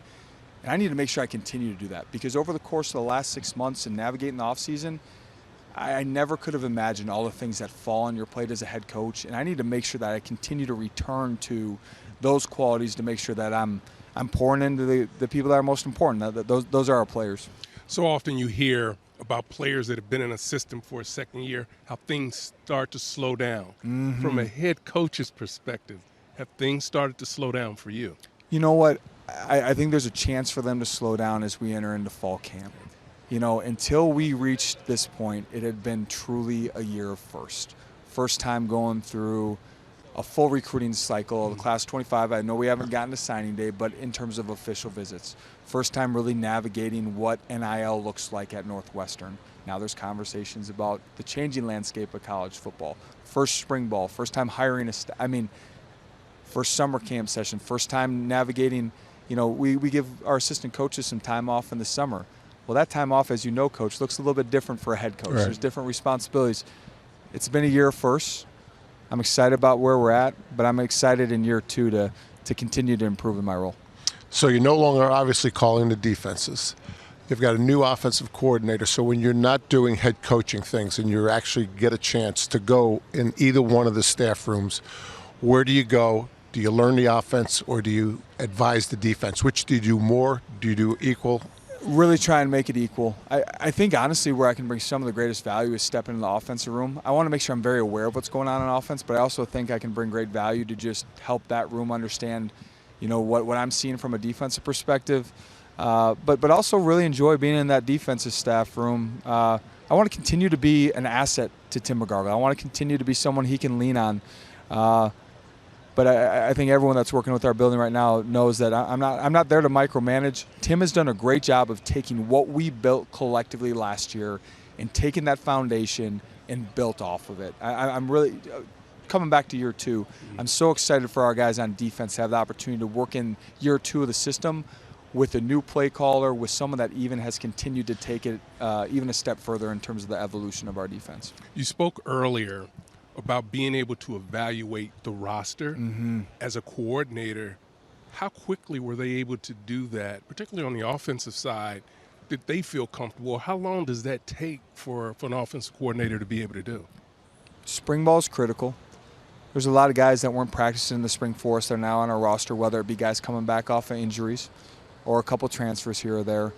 Fall camp will be critical. The fact that we double rep will be a huge asset to Zach, new in his role, because he's just going to see more tape, especially on some of the young guys that are developing our program. When you say double rep, what do you mean? Literally 2 practices going on at one time. Okay. I mean, instead of just one field, they'll literally be, instead of 22 guys getting better, it'll be 4 guys getting better. But I'll be honest with you. Part of that is going to have to happen as the season goes along. You can think you're in the greatest shape ever, and all of a sudden you line up week 1 and you go, hold on, this isn't working. I'm excited about Zach's ability to do that, continue to be flexible, and again, find ways to play winning football. You have a really unique situation for the next couple of years stadium-wise. Ryan Field was knocked down. It is being completely rebuilt. It's going to be an amazing facility. But there was a question as to where Northwestern would play, and the school came up with a very unusual solution over the course of the spring and summer. You're going to be in a small, temporary stadium on the lakefront that's going to seat about 15,000 people. You'll play a couple games at Wrigley Field, but for all intents and purposes, your home stadium, and we're seeing pictures of it. I mean, it's going to be in as spectacular a setting as you could possibly ask for. It is going to be intimate, to say the least, in the world of college football. How do you see that situation in terms of, is it an advantage? In what ways can you make it an advantage? And how do you kind of sell it to your players? At the end of the day, we needed to find a way, and this is no easy task, but to bridge the gap between old Ryan Field and new Ryan Field. 2026, we'll enter into the finest facility in all of college football. But how are we going to bridge that gap? I think what we landed on, and a credit to all involved in making this happen, provides the best opportunity for our players to have a true home field. It's right on campus. Provides an opportunity for our juniors and seniors to have their last home games truly be home games. Provides an opportunity for our student body to engage. We've seen what's gone on at Welsh Ryan with our basketball programs. Incredible environment. We have a chance to create the football version of that on campus. And hopefully not only in 24 and 25, but that builds into things that build into the new Ryan Field. It's going to be unique. It's going to be imperfect, but it's going to be ours. It's going to be on campus. I'm excited for the purple to show up and create a home field advantage for us on the lake. I want to ask you one last question just about kind of the changing landscape of college sports. You talked a lot, particularly when you were introduced as the full-time head coach. When you got the job, you said, hey, Northwestern's going to have to be a great developmental program. We need to make sure that our players play their best football of their career while they're playing for Northwestern, not that we develop them for someone else. In this changing landscape with the transfer portal, NIL, all the things that are going on, what have you learned about kind of how you could make that formula happen? You know, right now where we're at, I'm so proud of the work that people have done to bolster our NIL support, but we're nowhere close to where we need to be. I think the changing landscape actually provides us an opportunity to further support the retention of our student athletes. And at the end of the day, the number one goal we'll have in our program, and it's no different than it's been for decades, is earn a Northwestern degree. And we need to not only celebrate that, but make sure that the young men that we're recruiting, the families that we're engaged with, how we structure everything with our program comes back to that. And we talk about development. I mean, that takes investment over time. We need to find guys that want to be at Northwestern for 4 and 5 years. And then we need to make sure in terms of however this revenue share shakes out, that we are able to fully support our student athletes. To your point, make sure that Xander Mueller is playing his best college football at Northwestern. And it's the Xander Muellers, the Cam Porters, a guy like A.J. Henning that transferred in but is a cat through and through. Those are the stories that we need to continue to celebrate and what we need to build our program around. Head coach of Northwestern, David Braun. Thanks a lot, Dave. Really Thanks, appreciate Dave. it. Thanks, Coach. From Media Day, how's it going so far? It's been great. I've been having a lot of fun, a lot of stations, a lot of interviews, but talking football, what gets better than that? What's the weirdest question you've gotten so far? The weirdest question, I didn't know how to answer it. It was actually name your most random trivia fact that you know. It was in the lightning round too, so I kind of froze. I didn't know what to say. But if you would have gave me time, I would have been able to answer that confidently. Okay, so now that you've had a little time, have you thought about it? I would say that male seahorses reproduce. See? You learn something new every day. Do you guys have an answer to that, the most random trivia fact you have? They actually didn't ask me that. So okay. All right. Well, then I won't ask you that either. It's great to see you guys. And we just heard from Coach. I think it's amazing what a difference a year can make, right? Like what the feeling was around this program and the uncertainty at this time a year ago. What is the feeling, just generally overall, being here at Media Days and knowing what you guys were able to do last year and everything you have moving in front of you, Xander? Yeah, it's exciting. I mean, definitely have momentum coming in from last year, so try to keep that going and put our foot on the pedal and just keep going. Cam, Coach was sitting right there, and he was talking about how for him, when he first came in as head coach, he had to learn on the job, right? And so he evolved over the year. What did you guys see from a player perspective of how he handled that transition and then how he kind of grew into what he has now become, which is Big Ten Coach of the Year? Yeah, I mean, I think Coach Braun did a great job of just growing throughout the season. He's the type of guy who loves to learn. He never thinks that he has everything figured out. And it's kind of like our team. You know, we gained confidence throughout the season, and towards the end of the year, we were able to come out and have a successful game against Utah and win a bowl game. Yeah, what was that like? Because, you know, I was covering the Pac-12, and I remember watching that game and thinking I was genuinely really happy for you guys and everything that this program had been through. What was that moment like to be able to finish the season, not only on a 4-game win streak, but to win a bowl game? I mean, it was just a testament to all our hard work. All our hard work, facing adversity throughout the year.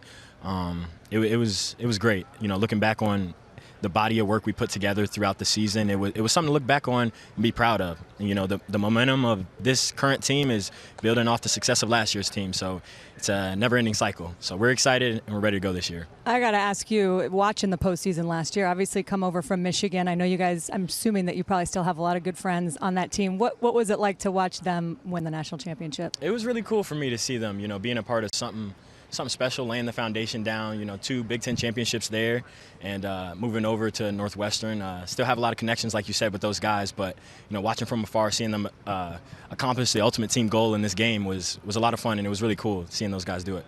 Yeah. All right. So you've got a new defensive coordinator. Tim McGargle was a linebacker coach. Yep. So what's it like having to share him with the rest of the defense? And what can you tell us? What can you tell Northwestern fans about what he brings? Yeah, he's super passionate in everything that he does. Been an awesome linebacker coach for 4 years. I'm fortunate to have him as my linebacker coach this year as well as a defensive coordinator. So I'm excited for this year, and he's got a great game plan going in already, so I'm excited for it. What have you learned from him? Is there something about your game specifically that you feel like he's helped you develop? Yeah, I mean, like you said, he played linebacker here, was leading the nation in tackles for a while, so he's obviously done it before. So he's got a lot of great advice for me and the rest of the linebackers in improving our game. Can I ask you guys about these 7 home games that you have? Yeah. And again, one of the most unique situations probably in all of college football. And for somebody who's uninitiated like me, explain to me exactly what the Lakeside experience is going to be. And for people who are going to Northwestern home games, what is it going to be like? Yeah, right on Lake Michigan. Yeah, when I tell you it's right on Lake Michigan, it's right on Lake Michigan. You can literally jump in if you want to. But it's really unique, and it's really cool for us, you know what I mean? We practice out there every single day, so we're used to the Lakeside field, and it's going to be a really good experience. It's right by the dorm, so we're excited to have our students come out and show a lot of support, and just excited to get this season going, and we know that our fans are going to show up and pack it out. Well, and then you guys also play 2 home games at Wrigley Field in November. You got Ohio State and Illinois. And I imagine that's something, again, I know you're not looking ahead. I know you're looking at week 1, but what do you think that experience is going to be like? Yeah, it's going to be super, super exciting. I've been blessed to play in Wrigley twice and fortunately lost both those games, so really excited to get some wins this year at Wrigley Field. All right, I want to talk about AJ's TikTok following, because that's the number one thing I've been hearing about so far at Big Ten Media Days. So what do you have to tell me? How did you grow how many followers do you have? And tell me about your TikTok content I approach. have 555,000 followers on TikTok. So I started my TikTok following. I think me and my friend started back in high school, pre-COVID. It's kind of a joke, you know, just post a video, see who could go viral first. And what were you posting? I was posting like run-of-the-mill, regular, you know, dance videos. I mean, I was, you know, having fun on there, you know.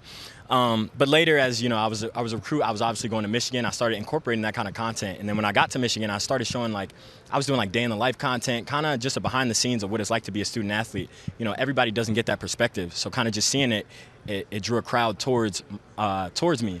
And so, you know, I kind of just keep it lighthearted, have a lot of fun, show my personality on there, show what it's like to be a student athlete, make relatable content, try to incorporate my teammates and plug them in there as well. So, you know, just giving the next generation hope and letting them know that, you know, I was one day in their shoes, and one day, you know, you can aspire to play at the next level and play football if you work hard and chase your dreams. I love that. Have you gotten them to do any coordinated dances? Like, are you guys helping contribute to this TikTok following? I'm not a dancer, and I'm not helped out with that. We're going to get them on one. We're going to get, I think we absolutely should. We got a waiting list. You know, AJ, he has a list of people, you know what I mean? So we'll see.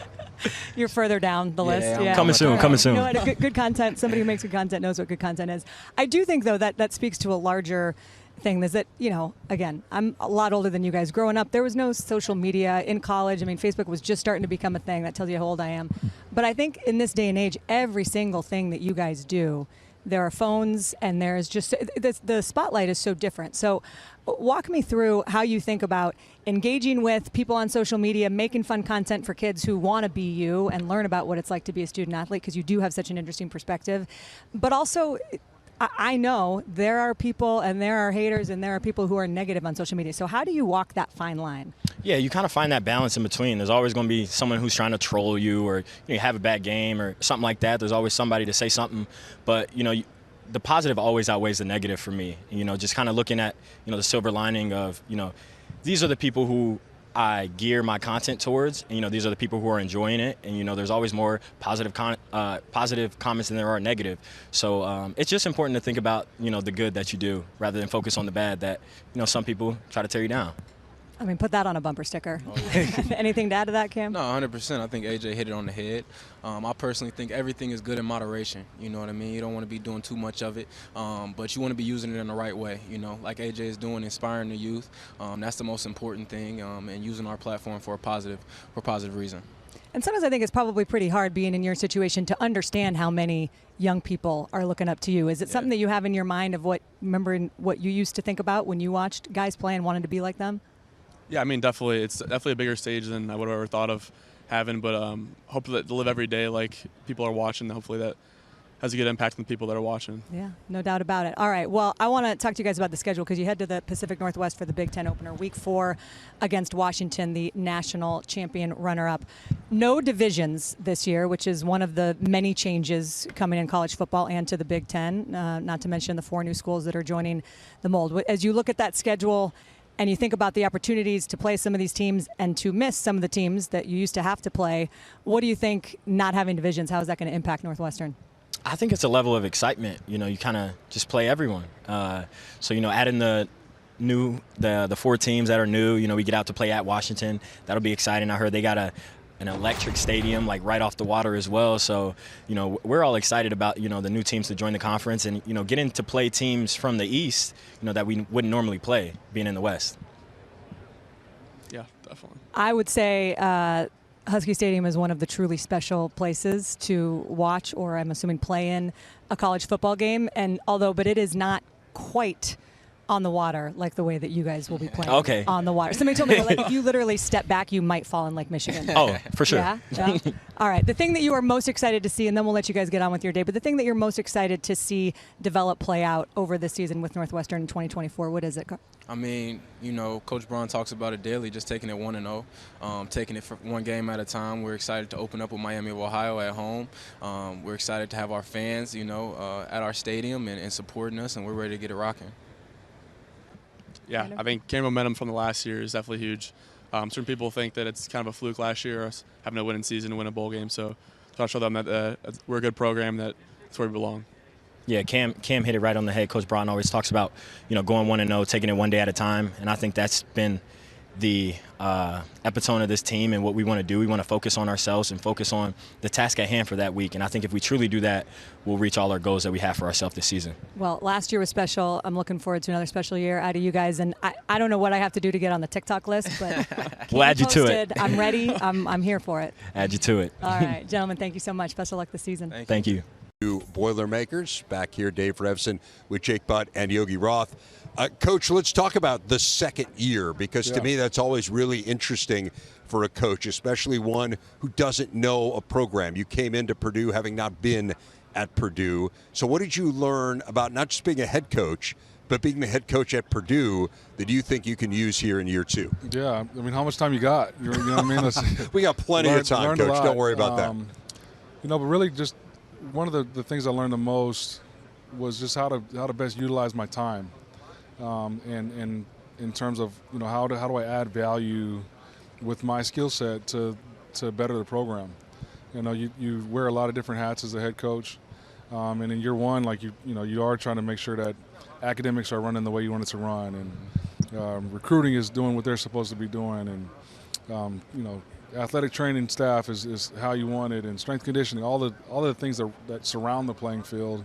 You're trying to make sure are set up the way you want them set up. And it could take away from time with ball. One of the other things that was surprising to me, I didn't know I was also going to be fundraiser, and that was going to be my main job. You know what I mean? And so now to be at a position where all the departments are running efficiently and effectively the way you envision them to be run.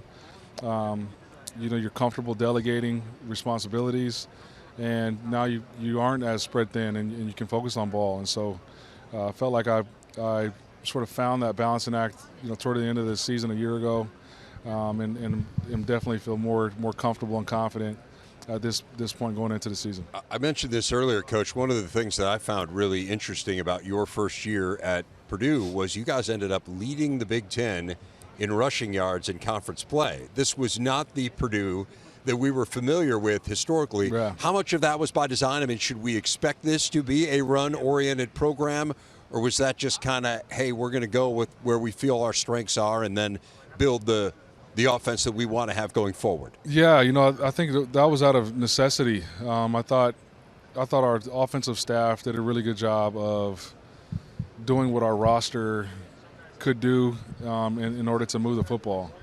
Obviously Graham is an air raid guy by nature, and it required us to get out of our comfort zone a little bit to be able to move the chains with all the injuries we had up front, with Hudson being dinged up for the majority of the season. So I was pleased with the creativity that they had and the way they adapted. So you take the lessons that you learned from going through last season, and then you sort of add those things that you learned to an already upholstered passing attack with the additions that we've had to the roster. Like I'm looking forward to what that looks like from an offensive standpoint and the style of play this season. Coach, when you look at your schedule in the challenging stretches that you have, continuity in the locker room, being able to trust your guys is extremely important. I think we were talking in the spring about your first spring, there was like 50 guys on scholarship. Then you nearly doubled that last year. One of the better transfer portal classes in the conference this year. Just basically, there's a lot of turnover, a lot of new faces. So what has this summer been like? How have you been able to get all these new guys kind of aligned off the field in the locker room so they can trust one another in the fall? Yeah, you go back to a year ago, because I was hired in mid-December, you couldn't go sign a portal class at that juncture. You have to wait till June. And so it's hard to get to know one another and know what makes you tick and know what your strengths are from a camaraderie standpoint. And so it was pivotal and important to us to identify the type of guys we needed to from a recruiting standpoint, and then to get them here in January. So we added 27 guys to the roster in January. So now you get a full off season of getting to know what we're expecting from them on a day-to-day standpoint. They get to be inundated with academics and get to know West Lafayette, but they also get to know each other. And so we provided a lot of different opportunities and platforms to develop organic relationships. And I feel like because of the timing of them enrolling, their chemistry and camaraderie at an all-time high, and definitely a lot stronger than it was last season. We had a chance to talk to Hudson Card before the show earlier today, and he talked about being in your community and having the second life at his game. He was such a star at his previous school. What have you noticed about him in terms of dropping his shoulders or just having confidence to go play free and have fun? Yeah, you look at his career up to this point and where he's at. Last season was his first time as a full-time starter. So you had that first with being in a brand new program, a new scheme, new environment, new teammates. He was year one too. And so the growth you get from year one to year two from a coach's perspective and a player's perspective, you only are going to see him continue to grow. So what that looks like is the way he communicates with his teammates. Definitely more comfortable, more confident. His command of what we're doing offensively, getting to answers and getting them there quickly, collabing with Coach Harrell on some of the things that he likes and things that he feels like we need to tweak. Those are all natural progressions you get from a quarterback going from their first year starting to their second year starting. So I can't wait to watch them cut it loose this fall. On the defensive side of the ball, explosive plays were a killer. I know that was a point of emphasis this offseason. Now kind of going into camp, where do you feel your defensive unit is at with explosive plays? What have been some of those concrete examples that are going to allow that unit to take a stride? Yeah, we definitely saw a jump in spring ball, just on consistent play. We looked at the explosive play cut up, from a year ago and really put them into, 3 different categories. Like, one, was it a schematic issue? 2, was it a technique issue? And then 3, was it a talent issue? And so after you kind of go and categorize all of those plays, now you understand how you need to attack the offseason and what you need to emphasize. And so, I feel like we addressed some holes from the roster and guys that we brought in.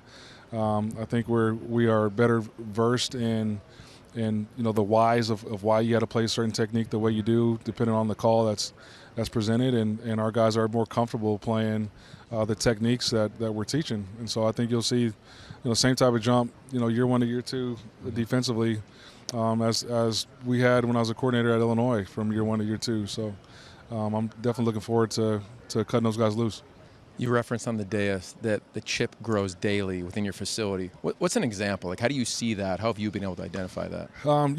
So the 3 things we talk about in our program all the time are competitive, tough, discipline, and competitive is at the forefront for a reason. So anytime you go 4-8 as a competitor, like, you're going to have a chip on your shoulder because you got something to prove. Mm-hmm. And then you look at the type of guys that we added from the transfer portal. Those guys are guys that have chips on their shoulder by nature because they feel like they've got something to prove. So you combine those 2 together, they've got something that they can grasp and relate to. So it looks like, the way they work out, the extra time they spend, working on their craft and doing individual drills together, the way everyone shows up to player-led practices, and the confidence, and sort of the quiet confidence they have and trying to earn their respect this season. One guy that it's really amazing that seems to have a chip on his shoulder, Dylan Thieneman. Yeah. I mean, I'm seeing videos of him after all the success he had last year, all the individual accolades. He's 30 minutes after practice, 45 minutes after practice. What has most impressed you about such a young player? Even performance aside, just the way he carries himself. Yeah. I mean, even though I'm young, I've been in this profession a long time and have coached a lot of really good players at his position, and never have I seen somebody that is that mature and is that purpose-driven at that age. He came in the springtime a year ago and won the job, and that's hard to do as a true freshman coming out of spring ball. And then the production we saw from him this past season was not a surprise because, yes, he was a third-team All-American as a freshman, but he's All-American in the classroom. He's All-American in the weight room. He's All-American at the practice field. I bet he brushes his teeth in the morning like he's an All-American. So the production he had on Saturdays was just a microcosm of who he is and the habits that he has as an individual. Curious for you in the portal. You bring in assortment of guys from Georgia. You bring in a wideout from UCLA.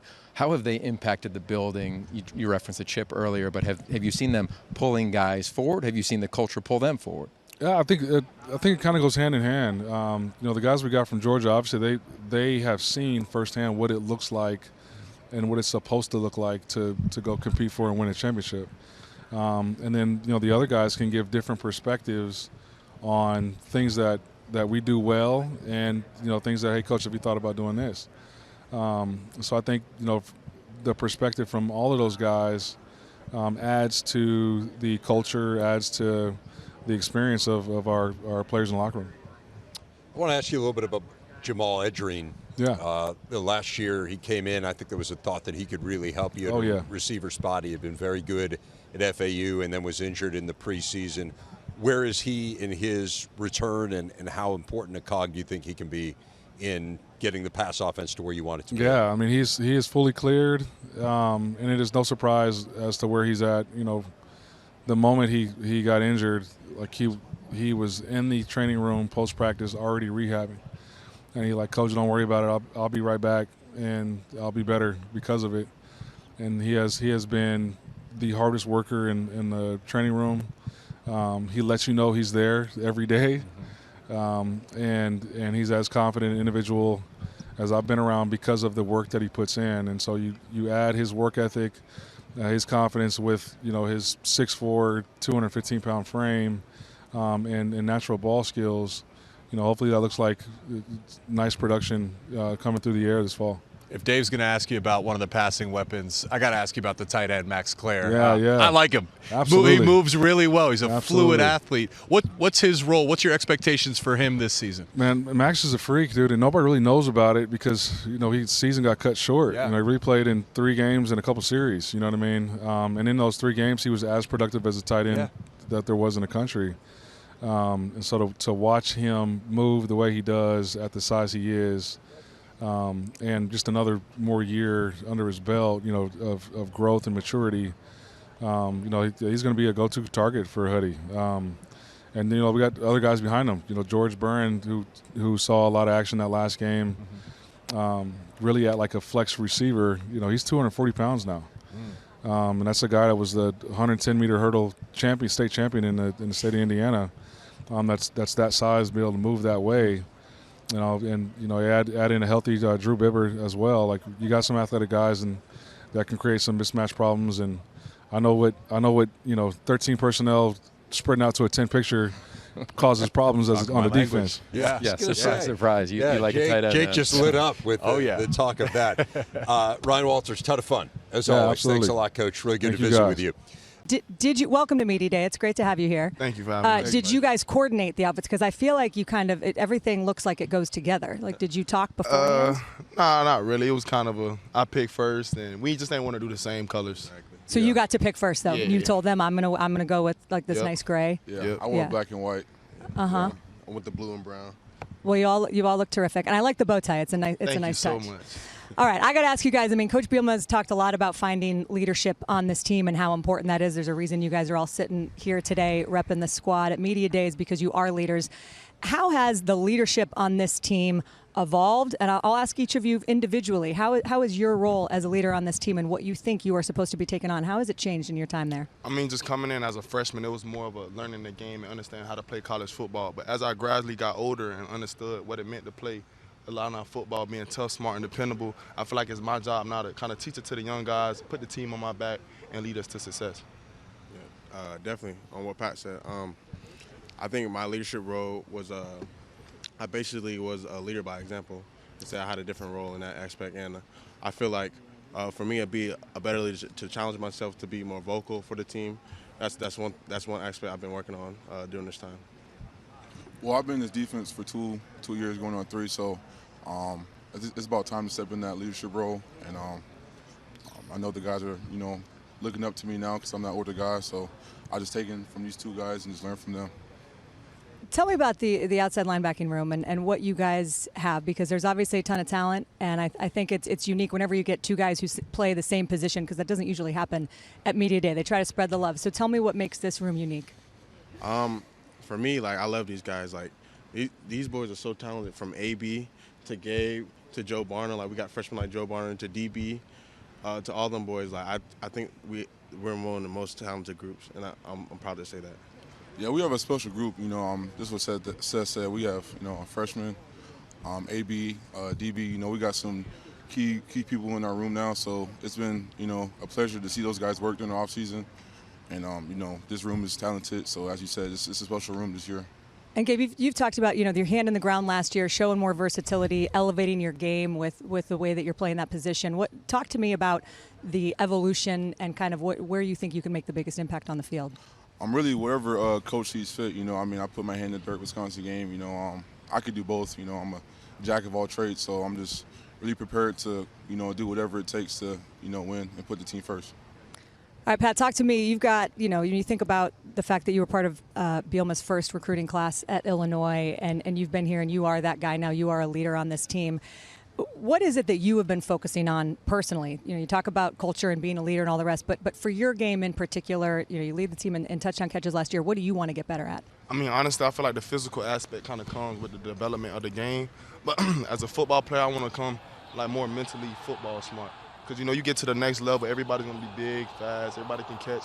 I feel like what separates you at the next level is your football, if your football is smart or not. So my main goal is just be able to understand defenses, understand concepts, and understand where I need to be in different concepts. Do you have a favorite NFL receiver that you watch?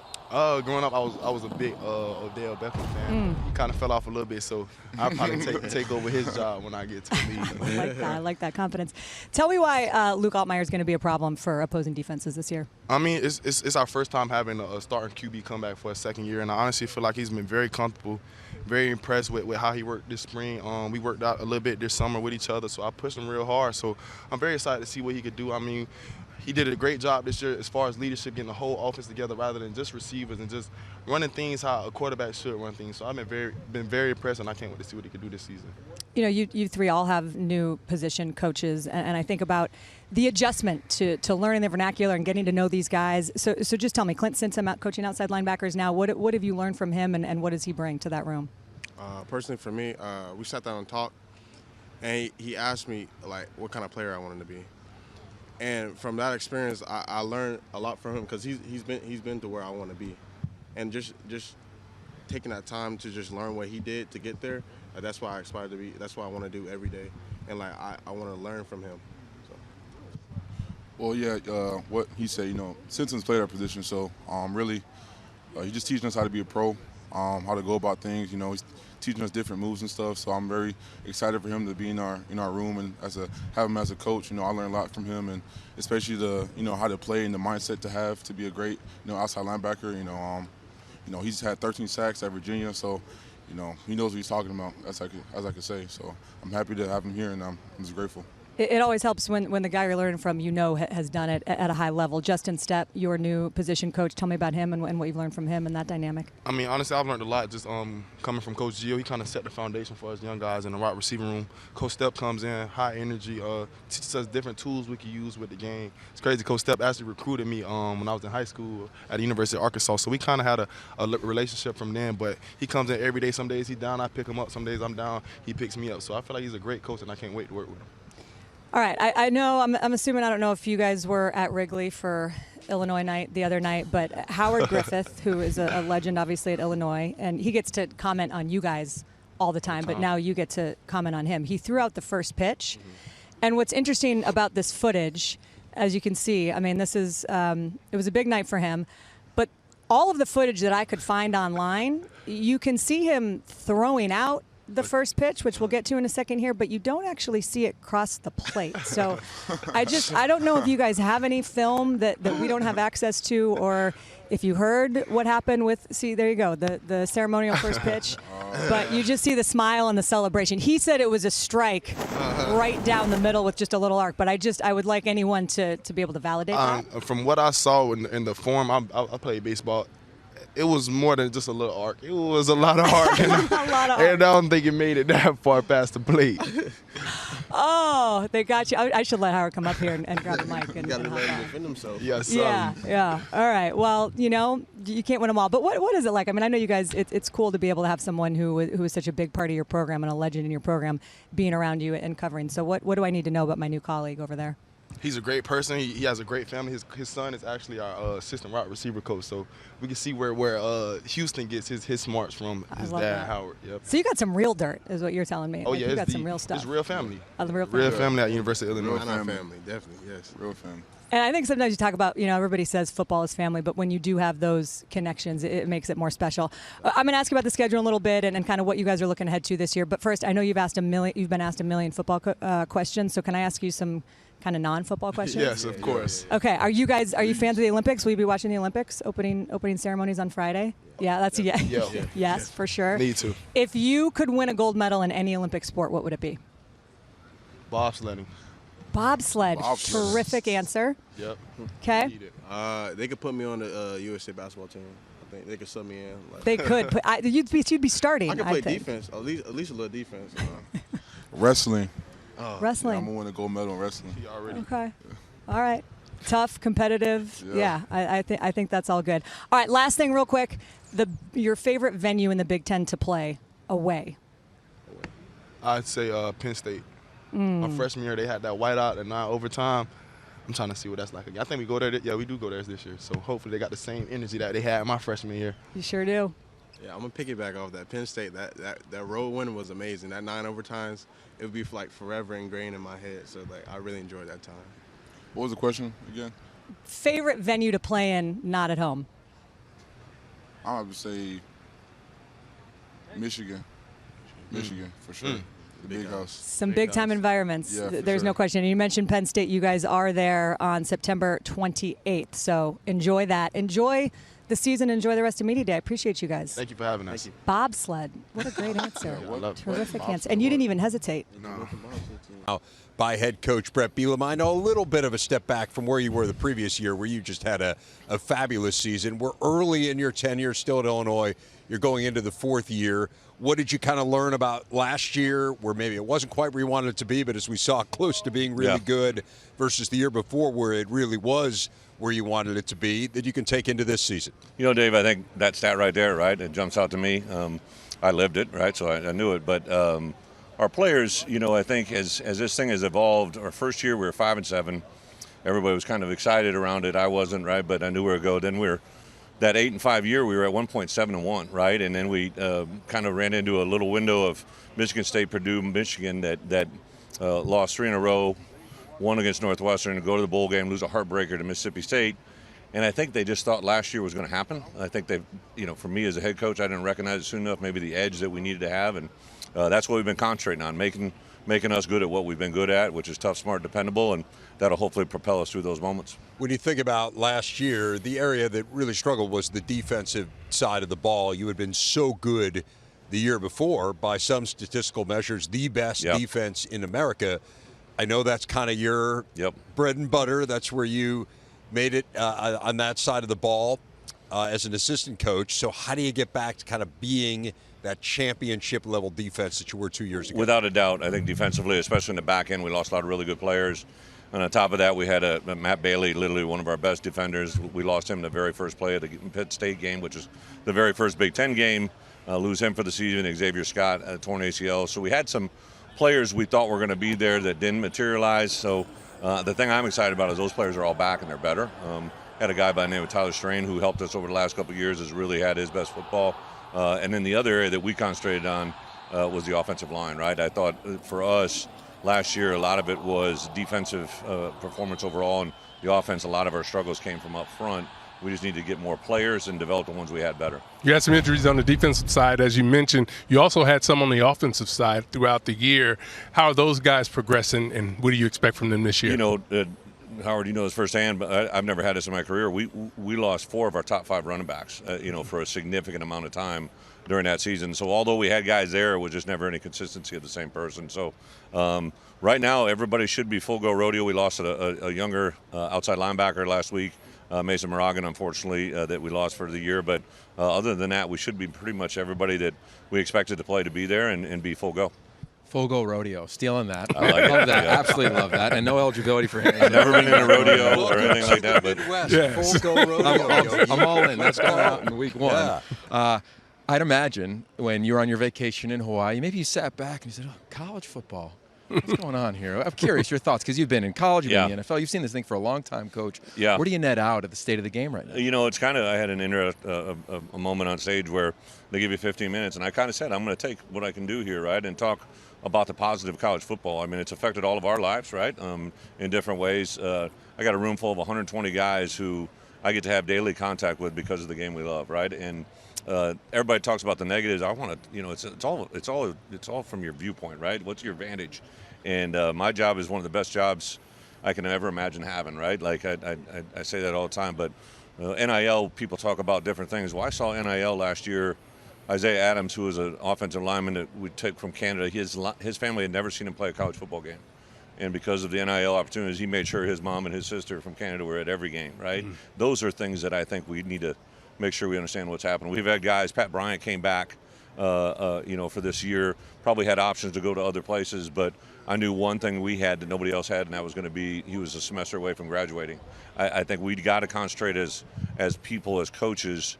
One of the things that is getting lost in this whole mix is the education factor, right? Like, it's been 2 years since I've been asked an academic question in recruiting, right? Because it's just getting pushed to the background. We've done so many things in our world of trying to make kids graduate, and I want to make sure that we keep that in the forefront as well. Where's the balance in that when you talk about the academic side of it versus just what you can get out of it from NIL? Well, I think the thing that's I flipped on the TV the other day, and it was you watch those 30 for 30s, right? And you see these stories that happened 20, 30 years ago, and now they're coming to life in front of us. And I sit there and I think about 20 years from now, I think they're going to have a 30 for 30 on the drop in graduation rates. Because, I mean, when kids transfer, you lose hours. Yeah. Like, you can't transfer. And then now also you have a guy that transfers, he loses hours. Now he has to meet his NCAA standards, and they can become ineligible. And then the other one that I think gets lost in this whole mix is just the APR was such a huge point of consideration. You could lose bowl game status if you didn't have an APR. No one's even tracking that anymore, right? No one's even talking about it. So there's a lot of things that I love about our game. Some things that are getting frustrating, but it's still the greatest business in the world.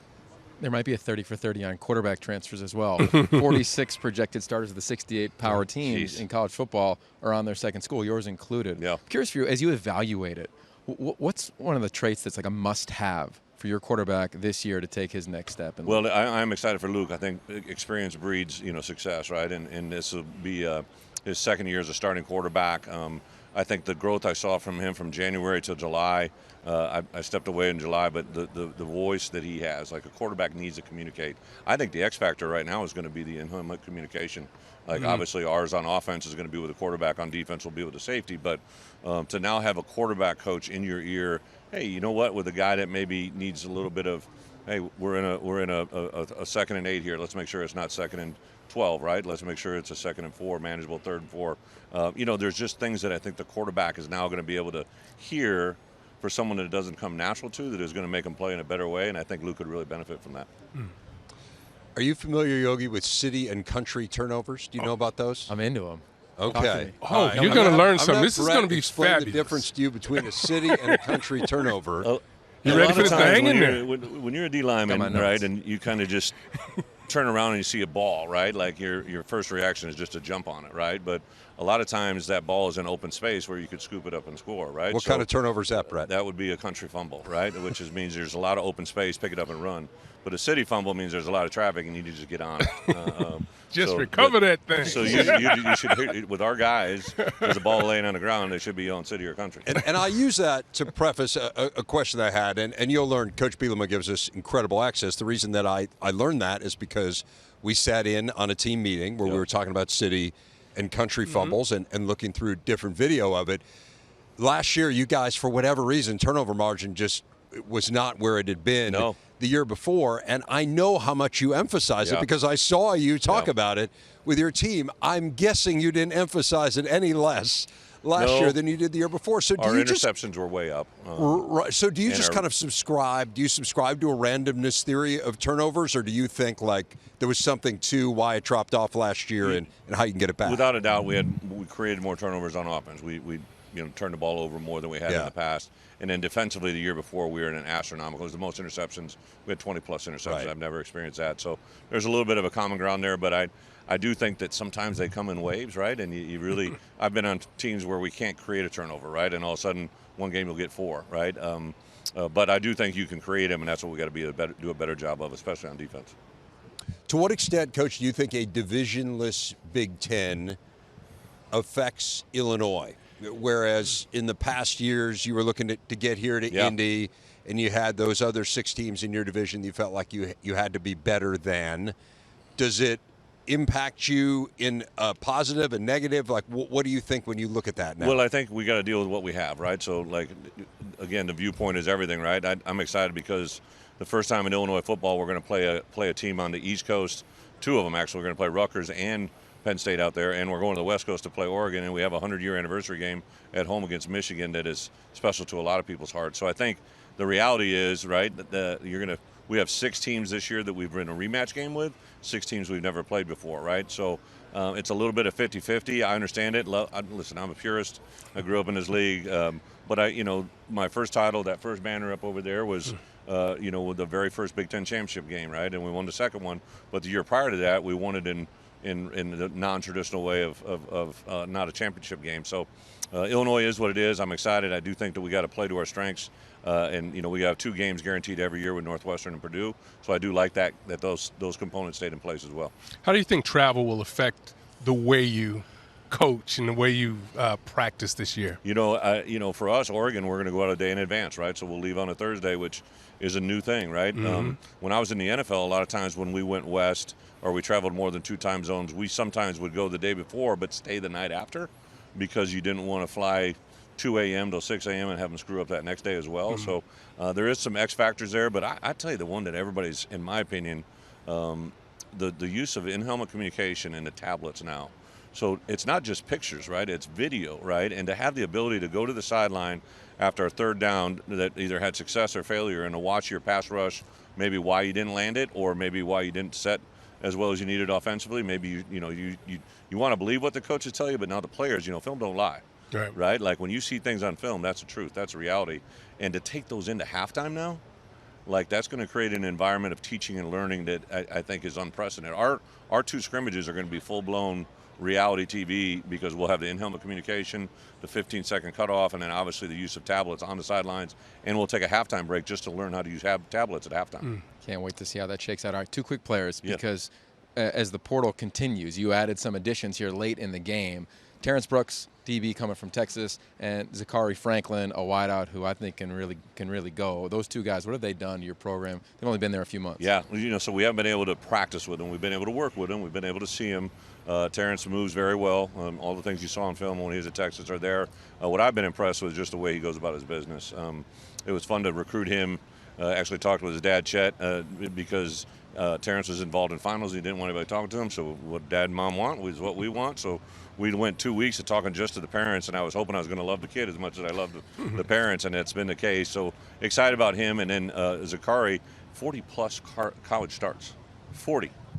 He's the most productive returning receiver in college football. It's not that sometimes obviously skill helps and the ability to make plays, but when guys have walked the walk already and played in, there's only one guy in our building that's played in a college football playoff game, and that's Terrence Brooks, right? And that value, I think, is a very, very big deal.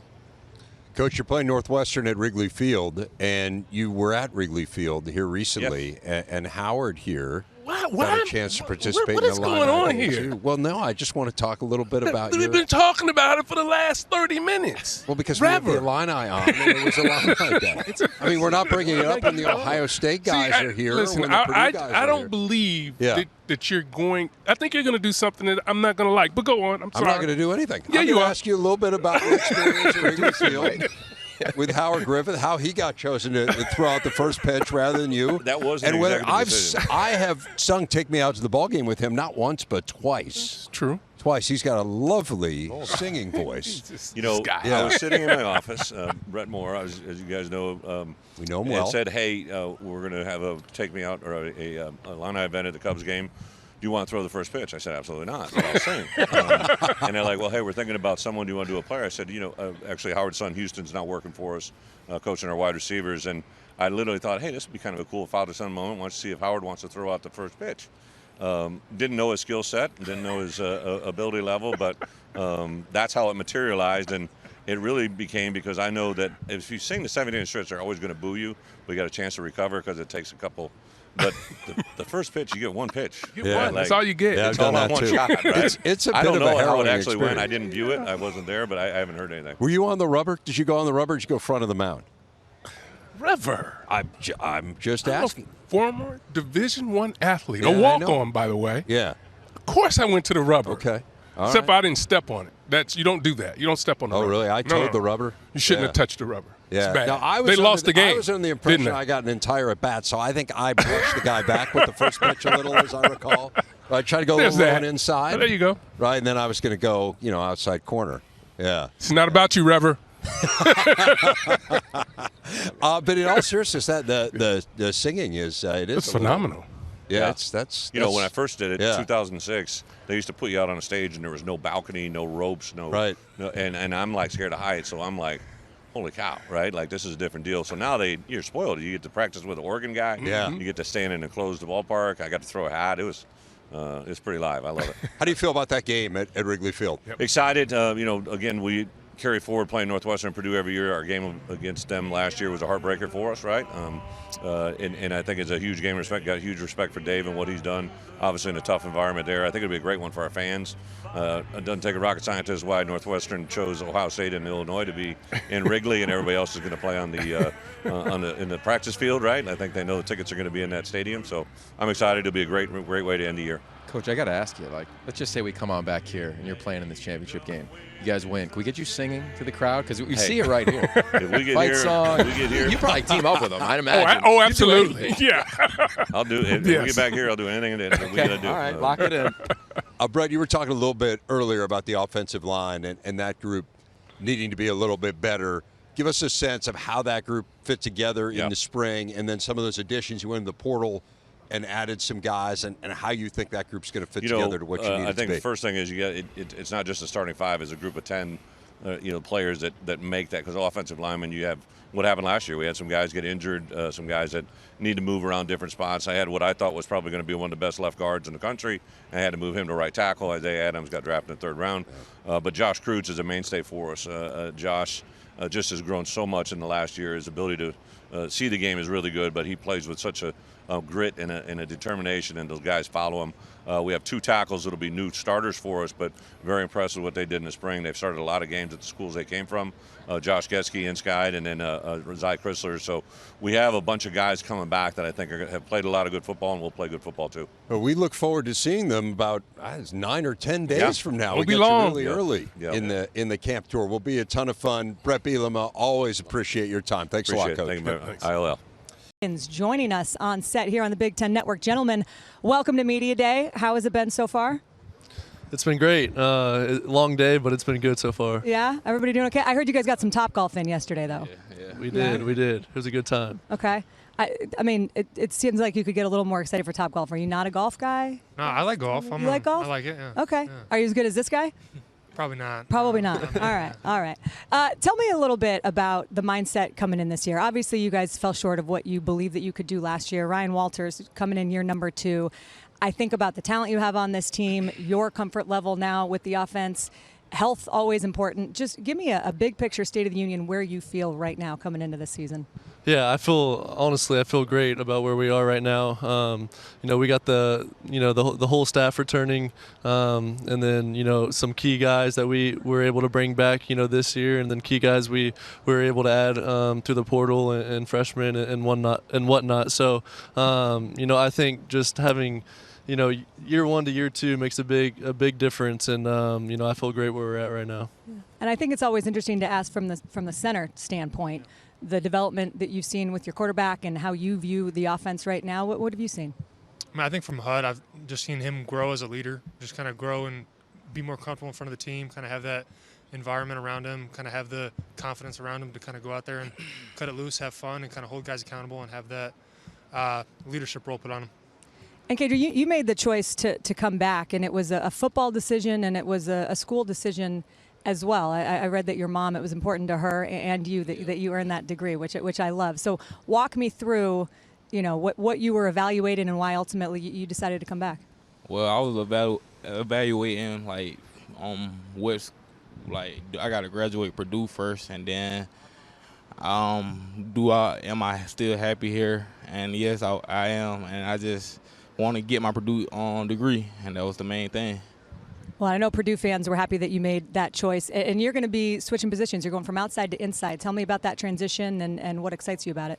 It's going to be a good transition for me because I get to be a more vocal leader and help the whole defense and bring us together as a defense. And I get to see the whole offense as a pitcher, and I get to learn more at Mike than I did at Ed, and it's going to be a great transition for me. Some more versatility for what you want to do at the next level, certainly. And Hudson, I got to ask you, because I think something that we haven't talked enough about, and Bret Bielema was just on the set and he mentioned it, the development of being able to have helmet-to-player communication in game. So Graham Harrell will be able to talk to you, which we're not going to have the play calling, blocks that we used to have on the sidelines and all the signs. But, how have you practiced with that technology and what impact do you think it's going to have? Yeah, I think it'll be a cool experience. I think not only will it help us this year, but it also prepares the players for the next level, which I think is neat. And this year we've started practicing with it, and I think the way that we're going to utilize it will be to our advantage. So it'll be exciting. I mentioned some of the new players that are coming in, 18 scholarship transfers coming into the program, and in the whiteout room, it always looks good when you can bring in a couple of Georgia Bulldogs and a UCLA Bruin. Talk to me about the chemistry with those guys and who's standing out to you. Yeah, it's been awesome. Our receiver room is really deep right now. I believe that we have multiple guys that can go out there and play at a high level, which is a great feeling to have, for me. But yeah, I mean, those guys have done an amazing job, especially the new guys have just, put their head down and worked, and really trying to understand the system. And, for me, just building those relationships with those guys, trying to be on the same page with them has been critical this offseason. Gus, you're a three-time academic All-Big Ten honoree, and I think about the position that you play. Every time I talk to a center, they're no offense to everyone, but they're just cerebral, and it takes a different level to be able to play that position. So the way that you see the game and the new pieces that are around this offense, who has stood out to you and what excites you? Just kind of I'm at center, especially kind of the cerebral part, kind of being the smart football player, and then you kind of see these guys, up front is kind of where I'm with those guys a lot more, so kind of seeing the new guys we brought in. Corey Stewart, the left tackle from Ball State, I think he's going to be a phenomenal player for us. Bringing in DJ Wingfield from New Mexico, he's so versatile, can play so many different spots. Just kind of those are the two guys right now that are really pushing forward, and then you bring in Josh Sales and Joe Tonona kind of from Indiana, Notre Dame, kind of bringing those guys, just adding more depth and adding more competition, pushing the whole room. And if I'm not mistaken, you grew up just down the road from here in Zionsville. So what's it like being at Media Day at Lucas Oil? Is this a little bit of a surreal moment walking in? Yeah, it's really cool. Just kind of growing up. 25, 30 minutes from here, not super far. Kind of grew up watching this. Kind of really hoping you'd be here, and kind of seeing the Big Ten championships. And then that's going to be here in Indy for the next 5 years, something like that. But kind of seeing that, kind of having the Indy ties is really special, and kind of having the opportunity to be here is really cool. I want to ask each of you guys, because Ryan Walters, I know that you love playing for him, and he enters his second year as the head coach. He was up on this side earlier and talking about what he had to learn and how much, he said, how much time do you have to tell you all the things that I learned from my first year as a head coach? So what makes him unique, and what have you seen as he's evolved as a head coach? Well, for me, I say he's a defensive guy, so I get along with Ryan a lot. So it's been very good, having him as a coach, and he's we became closer since he's been here. At first, when he first got here, we really didn't have a bond, but as the season went along, we got closer, and he understood me and I understood him, and we just got that bond, and we grew closer. Yeah, kind of for me, I think I've just kind of see him just always be the same guy. He's been very consistent throughout, and just has had a very consistent manner, and you kind of see throughout a season, win or loss, he's coming in, he has the same energy. He's not going to get too high, get too low, and be consistent. He's going to be a very consistent coach, and he has the ability to connect with a lot of different athletes, or a lot of different guys on the team from so many different walks of life, and just kind of see him operate like that is really cool. Yeah, and for me, he's a player's coach, but he also holds you to a super high standard, which is what you want. So, for me, it's been a blessing to, be able to, be a player under him and, learn from him. And, for me, I may be a little bit different than these guys because, he recruited me out of the portal. So, I've had that connection and relationship with him, since that first phone call. And I think he's, I know he's a big reason why I came to Purdue. So, yeah, it's been awesome. And I think when it's something that he said, which is a good reminder, is that last year was your first year as a full-time starter. Obviously, you came up from Texas. Something that my pal Yogi Roth mentioned, he met you at Elite 11, and he's talked about how you remind him a little bit of Bo Nix, how the fresh start here has allowed you to kind of fall in love with the game again, and there's some joy. So do you, in your own words, kind of from a mental standpoint and your love of the game, where are you at right now in that journey? Yeah, I'm blessed, to be honest. And, I wouldn't take, away my, past for anything. I think, what I've experienced through the ups and downs in my career have ultimately made me a better person. And, I wouldn't be here today if I didn't have those experiences. So, it's God's plan and God's journey, and I'm just along for the ride. So it's been a blessing. Yeah, well, that perspective is something that certainly only comes with experience. Looking forward to watching you guys play this year. Huge test early, Notre Dame, week 2. Real quick, what's at stake when the Irish come to town? What's that game going to mean? Well, it's a rivalry game, so we're going to be well prepared. We're going to know our assignment, know what to do. And we that's like a game that you draw on the calendar, right? Draw a circle around, because we know what's in stake with that game, and we know that game mean a lot, and that's going to set the tone for the season. Well, and one thing I will say, I got a hat tip to your fans, because I feel like the game day experience at Ross-Ade, you guys tell me it's pretty special. Yeah, it really is. I'd say, I'd argue that they're the most loyal fans in the country, and they supported us, week in and week out this whole, past season. So hats off to them, because we wouldn't be, anywhere near where we are, without them. So credit to them and their help, and just the whole community, in West Lafayette is awesome. I think Ross-Ade is going to be rocking when the Oregon Ducks come to town on that Friday night. Looking forward to that, and looking forward to watching you guys compete this season. Thanks so much, and enjoy the rest of Media Day. Yeah, thank you. Hope you get some good questions. Appreciate it. All right. These segments is you guys watching the highlights from a year ago, because there were some big smiles on the faces. It was a memorable year last year. Yes, it was, for yes. sure. All right, Tyreem, I'm going to start with you, because I'm just going to say it. I'm curious if you want to host this segment, because you now host my favorite podcast, Ream and Beam Unplugged. I went deep on that podcast the other night. I mean, you guys are terrific, you and Robert Longerbeam. So if you want to take over at any point, if you don't think I'm doing a good enough job as a host, you have that right, all right? Yes, ma'am. Yeah? Okay. Thank you about that. What is it like? And you see some of the footage there, and both of you have been guests on the podcast, which, Mo, I think you were guest number 1 and you were guest number 2? I was 3, yeah. You were 3. Okay. I didn't want to bring that up, but now that we're talking about it, if there's anything you want to say. You're good. No, but I got to ask you, because I think it is interesting when you become a media member, quote unquote. I mean, you're hosting a podcast. Do you think about media differently and how you're answering questions? Yeah, I would say you do. It's just, for us, it was just getting the personality out there that fans don't get to see, and putting our teammates on there, coaches as well, and just getting that personality out there for the fans. It's fun to see you guys together, because, again, it's one thing for me to sit here and ask you questions. I feel like if he was hosting or one of you guys would hosting, you'd be getting a lot better stuff. But tell me about the experience of going on the podcast. It was definitely a great experience, Like he said, you really get to see our true, how we act just around each other in general, because it's different between a teammate interviewing you and somebody you don't know interviewing you. So they get to see our real personalities and who we really are and how we just interact with each other on a day-to-day basis. So what do I need to do to get your real personality? What's the key here? It's good to get to know me a little better. Okay, all right, then let's get to know you a little bit better.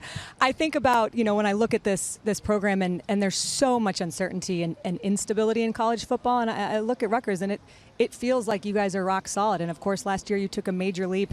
Your head coach signs an extension, you bring in a top 20 recruiting class, you win a bowl game. All of these things seem like they're moving in the right direction, and there's some real stability. So from your standpoint, and I'll start with you, Mo, what does it feel like right now? Give me a sense for what this Rutgers program is all about.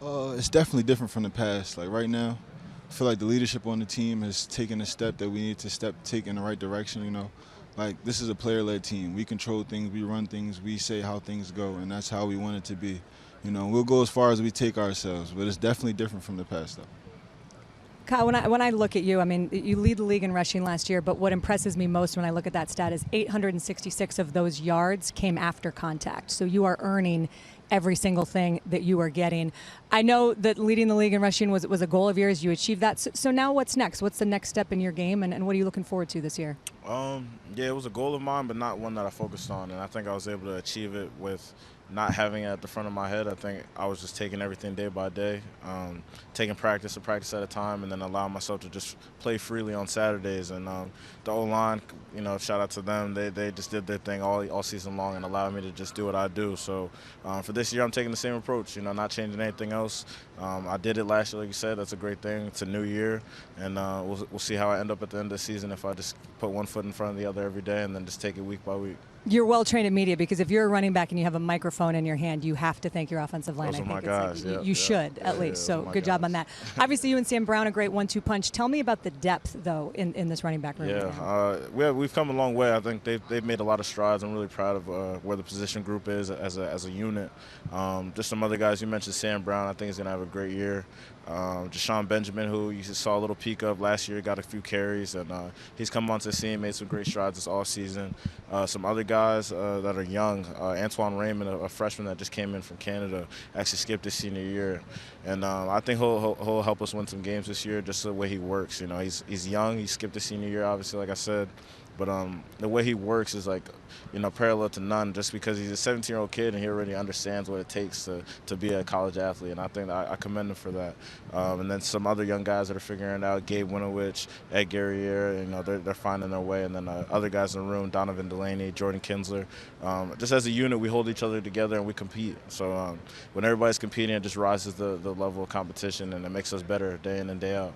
Well said. And Tyreem, I want to check in and see how you're doing because obviously you're a big piece of this defense and everyone wants to know how you're feeling. Coach said you're on pace to be able to go for the season opener. But what have you learned about yourself? I think there's sometimes when you're rehabbing, it can be lonely. A lot of guys talk about just how hard it is to be away from your teammates. But what has this been like for you and how are you feeling physically? Yeah, at first it was extremely hard. But having guys like Mo and Kyle and then my other teammates back home, they kept me up throughout the whole process. I know it was going to be a long road to recover from this type of injury, but having these guys beside me and being with me, I've been just attacking my rehab and taking it day by day. Do you have a different perspective on the game? No, I really don't. I've just been, since I've been out, I've just been viewing it differently, just watching my teammates go to work every day, trying to help them when I was out, just coach them on the sideline, from the sidelines. So. Mo, you know what it's like to sit out with an injury and how hard that can be to be away from your team. You were a finalist for Comeback Player of the Year last season. What did your time away mean to you? And now that, you think about where you're able to come back and do next year, how are you feeling physically? Physically, I'm feeling good. I'm feeling very healthy. Knees not bothering me at all. And just like having Reem, he was there for me last year when I was hurt.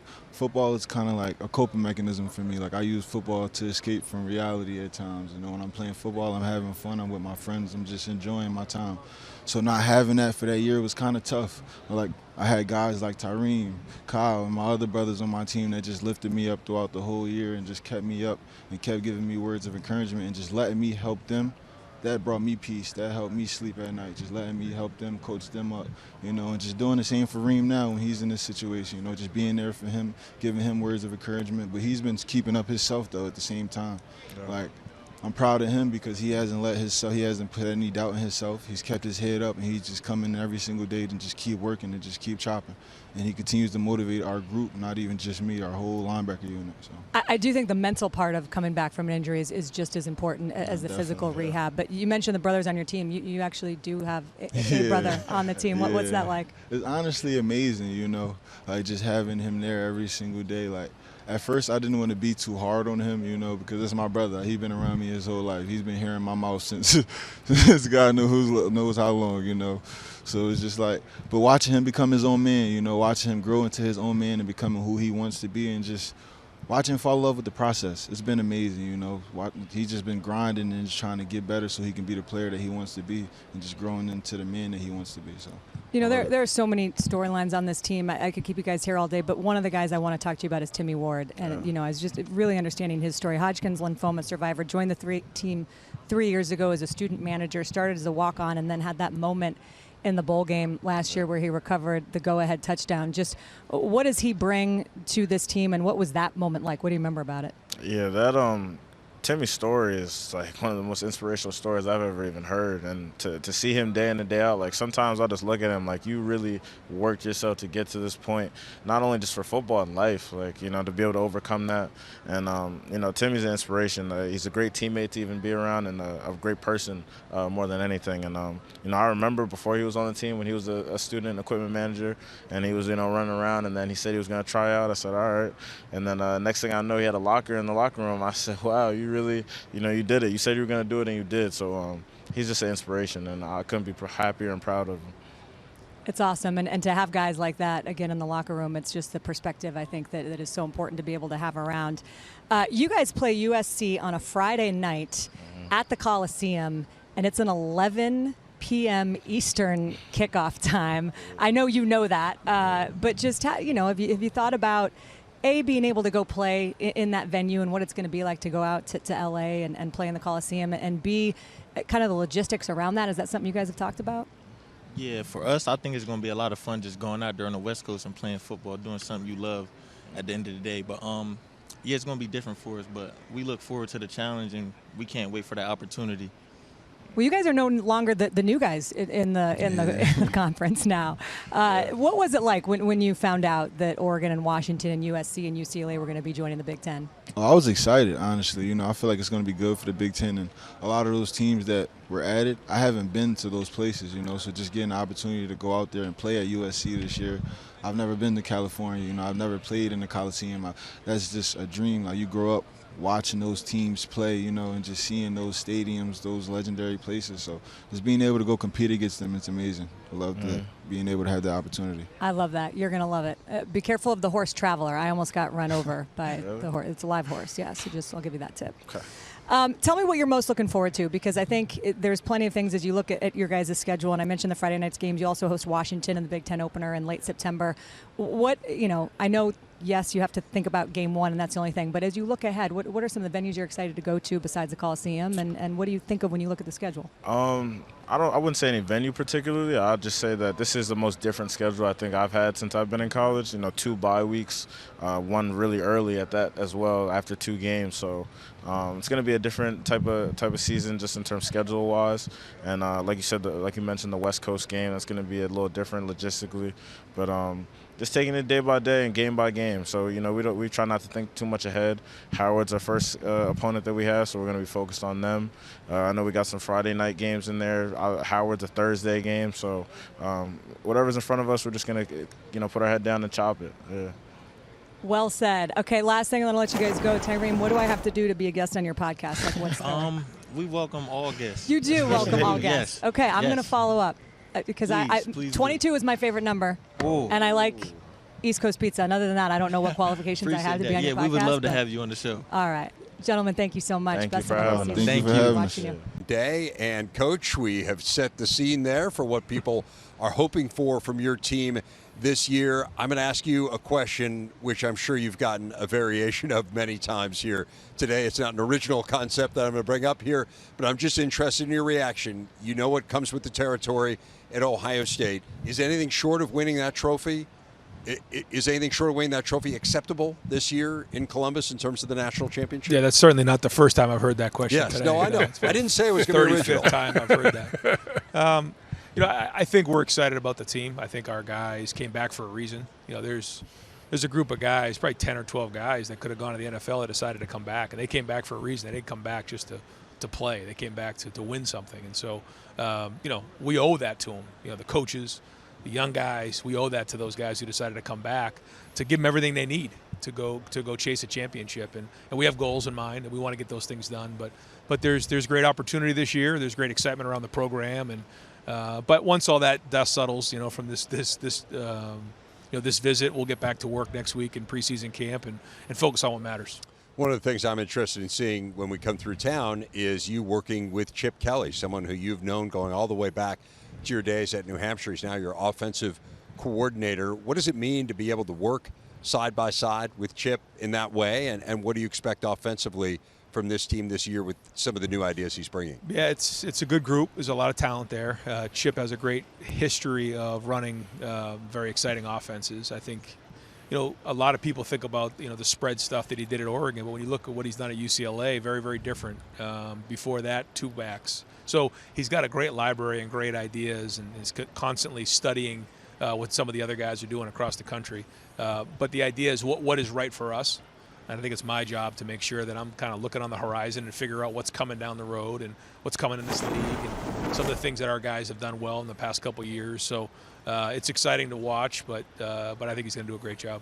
I know, Coach, one of the things you've talked about is just depth, not just at one position, but throughout the roster, and how important.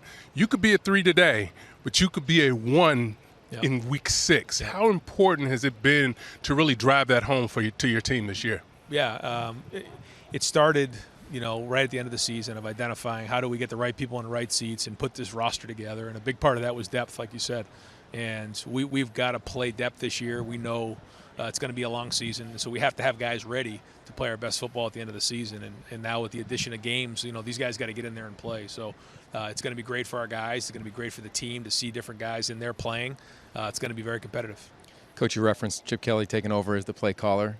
There's a CEO element now with all the things going on in college football. We just had a picture of you playing from way back in the day. And a huge part of being a head coach is connecting. It any good? That's great. Yeah, it was a great picture, by the way. It looked amazing. I want to see which one it was. Detailed. And what do you think when you see this? So this is a media day, I'd imagine, from maybe 02, I think. It can't be any good. Let's see if we can get it up. I'm guessing there we go. Oh, I've seen this. I mean, my son kills me about the pads. He's like, Dad, those pads couldn't get any bigger. They're huge. And how about the haircut, too? I'm like, I think I gave myself that haircut. Not good.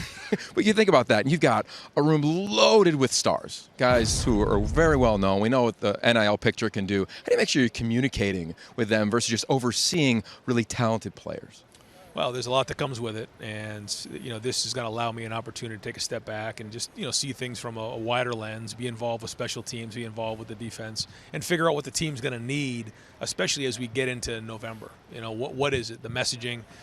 Just seeing things about how things are, run on a daily basis, and managing the game. All those things that are going to matter when you're talking about, down the stretch in a game. And every year we look at the things that went well and the things that we need to get fixed. And for instance, you look at the last game of our regular season. You look at maybe a play or two that could have been made to finish the drive, or why didn't we get off the field? And you can point to a play or two, but the truth is, we got to leave no doubt. We got to leave no doubt. We can't leave it to one play. We can't leave it to one drive. We got to leave no doubt this year. That's been our approach, and I'm going to make sure we hammer it home all year. Had a chance to talk with Jack Saweyer a little earlier, and I was just kind of asking him, what has this offseason been like, and how has it been different from previous off seasons?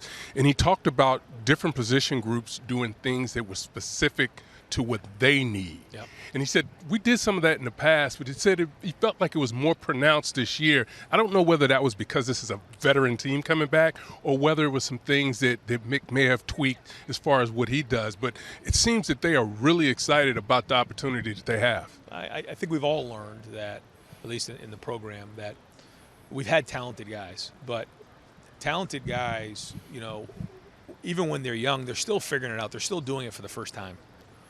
These guys who decided to come back, they're in year 4 and year 5. So even just flying here today with Denzel, Burke, we're just talking about how going into preseason camp, the first couple of years, you're just trying to survive. Now there's a reference point. They've played in these games. They know what they need to get done. And they're more intentional about what they're going to do. They know where they need to go. And so I think probably what Jack is mentioning is he knows what he needs to do to win next year, to reach our goals. And so while he's putting in all the work in the weight room, he's getting himself in shape, he's also working on those skills or those techniques that he knows he needs to do to be the best defensive end in the country, to get that stop that when we need it the most. You can't teach that kind of stuff. And hopefully having these guys back this year is going to be a difference. I know you're big on culture and creating chemistry. How do you navigate this new world and the financial chemistry of a locker room? And how do you talk about it with the guys?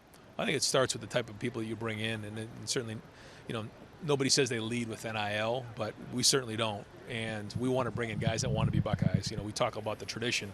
We talk about what it means to live in Columbus, how we develop those type of things. And so, the NIL is certainly a part of it, but it can't be, the thing. But that being said, guys kind of know, and they know everyone's driving, and there's a lot that comes with that. So you have to be really, really intentional about who you bring into your program. And I think we've done a great job of that. We got a great culture right now. I think one of the things that really has jumped out for me when you look at this team from last year is just the evolution of the defense and just how much better they have gotten. How has that helped your offense get better? Yeah, when Jim first got here, we talked about Ohio State, and then we talked about opportunity. And we have an opportunity again now to have, the best defense in the country this year. And what we have coming back, you look at that, defense, it's all there. But I think, people will say, what is it about the defense that they want to get done? We've had the top 3 defense in the country. We've had a top 3 offense in the country.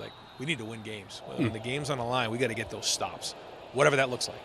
And I think that the guys on defense will tell you that, that's what they want to get done. And, they want to be dominant, but at the end of the day, they want to win games, whatever that takes. If we go into the running back room, wideout room, quarterback room, DB room, I mean, there's so much talent. What would we hear? How would guys communicate with one another when you know there's only so many snaps, only so many touches in a game? Well, when you talk about the running back room in particular, Travion Henderson to me is unbelievable when you talk about how, he decided he wanted to come back. He could have been, a top 3-round draft pick at the very least, probably, maybe the first guy taken or two. He decided he wanted to come back. Says a lot about him. Then he embraces Quinshon coming in, and that wasn't something that we were going to do. Just force feed that to Travion. He embraced that. He wanted that. He's been unbelievable with that, and Quinshon and he have gotten along great. So they understand what this means. They know how long the season's going to be, and that's just a great example of guys who are being unselfish. But I think you're going to see that across the board on our team right now. There is that feeling of like we just want to win, and that's how hungry they are. How about the tablet and the communication on the sideline, and obviously having the tablet? How will that change the way you guys are able to communicate with your players? Yeah. There's a lot of change, and I think a lot of people are talking about those types. Ultimately, football's still football. Mm-hmm. We still we got to block, we got to tackle, and all that. That being said, it's the same for both sides, but I think in-game adjustments will be faster. The information you're going to get is going to be quick. I think about Jim Knowles and Chip Kelly and the experience they have and how much football they know, and that each drive they're going to be able to look at a tablet and see and go through that whole series and be able to make adjustments. I think it's exciting. Curious about the quarterback position. Is your ideology like it'll play itself out, it'll just come to the surface who the starter is in camp, or will be the first couple weeks of the season you try to put them in competitive situations to find out which one of those various quarterbacks will be your guy? Going into the spring, really Devin and Lincoln were the only ones that had been in the offense. So Julian, Will, and Air had not been in the offense. So they were a little bit behind in terms of understanding. Now going into the summer, they've been in it now for 6 months. So I think we're going to get a true feel for how those guys understand the offense. And I think in the first 2 weeks, we're going to get a good idea. Time of immense change in college football. This league kind of front and center now, an 18-team Big Ten conference.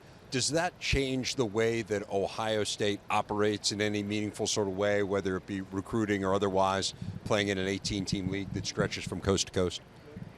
No, we're still going to do what we do, and it's still in a 9-game conference schedule. We're going to have to travel and go play at Oregon, which is a great challenge we're excited for, but and it's a little bit longer of a trip. But we've always recruited on the West Coast before, so that's not new, but it does give us exposure out there, which is great. And I think 18 teams and winning a Big Ten conference, that's a significant deal. I mean, there's great teams in this conference. I think there's great coaches in this conference right now. Guys have done a great job recruiting. They've been aggressive. So I think the conference is as strong as it's ever been. How does a 12-team playoff change the way that you view a season? I think we're all trying to figure that out. I think the games are going to come at us faster. I think the first weekend and having a bye will be significant. But, you're going to have to get your team ready in about 10 days. You're not going to have a whole month to prepare like maybe in the past. So we all know depth is going to be important because of attrition and because, of injuries. But also, having your team to be able to on the field in 10 days is going to be important, whether it's being fresh, but also schematically having a good plan. You got a quick one for you, Coach. Coach Kelly shared a quote with me a couple years ago, which is, quote, praise and blame are all the same. And I'd imagine maybe he said that to you back in the day when you were rocking that jersey in 02.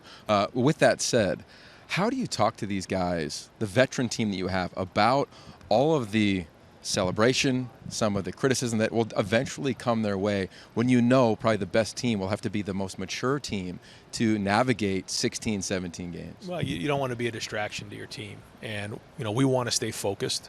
We know what we need to get done. Our guys are not shying away from the goals. They're saying it, and that's good. There's excitement around that. Now, that doesn't mean anything. We've got to go to work, and we've got to get things done. But ultimately, there's always going to be noise around the program. When you have 12 million fans in your Ohio State, there's always going to be that goes on. When you have a veteran group that's seen the good, the bad, and the ugly, they can handle it in a more mature way and teach the young guys to stay off of those type of things and don't focus on the things that don't matter. New AD and Ross Bjork, tell me about how you go about building that relationship. Well, the great thing was that, Gene had in place that Ross was going to come in the spring, and they were going to overlap for a while. So got a head start and spent some time with Ross out in LA when we were at the Big Ten meetings. Spend some time obviously on campus with him. He's come over. We had plenty of meetings and had a lot of time to spend. Got a chance to meet he and his family. Really excited about his experience. He's very aggressive and really, feel great about where college football is going and his experience with that, and taking on Ohio State is something that he's excited about. You can see it in his daily approach, and his communication skills have been excellent. And, he knows how important football is at Ohio State. And so it's been great to work with him and get a chance to know who he is and how he works. I do have to ask you about Urban's comments about this being maybe the most talented roster that he had ever seen in college football. What was your reaction when you heard that, and what discussions have you had with him subsequent to that? Well, no, he and Coach Tressel, they know what talent looks like. Those guys are great coaches, and they've had great teams before. And I think they're just excited to see, us be aggressive and put together a great team. And, we all know that talent's not enough. But it is exciting to know that, this Buckeye Nation surrounded this entire program to support it up, to give these guys what they need to come back and then add a few pieces on. And so it's exciting. And, I think we're all excited about the potential and the opportunity that this is. And I think that's really how you have to look at it. It isn't so much, I know everyone wants to talk about pressure and things like that, but it's really about opportunity. How many times in your life do you get to put together a roster like this, a coaching staff like this, and go chase your dreams? And that's really what this is about. And a lot of people can approach it different ways, but I think we're all just excited about what this team could be.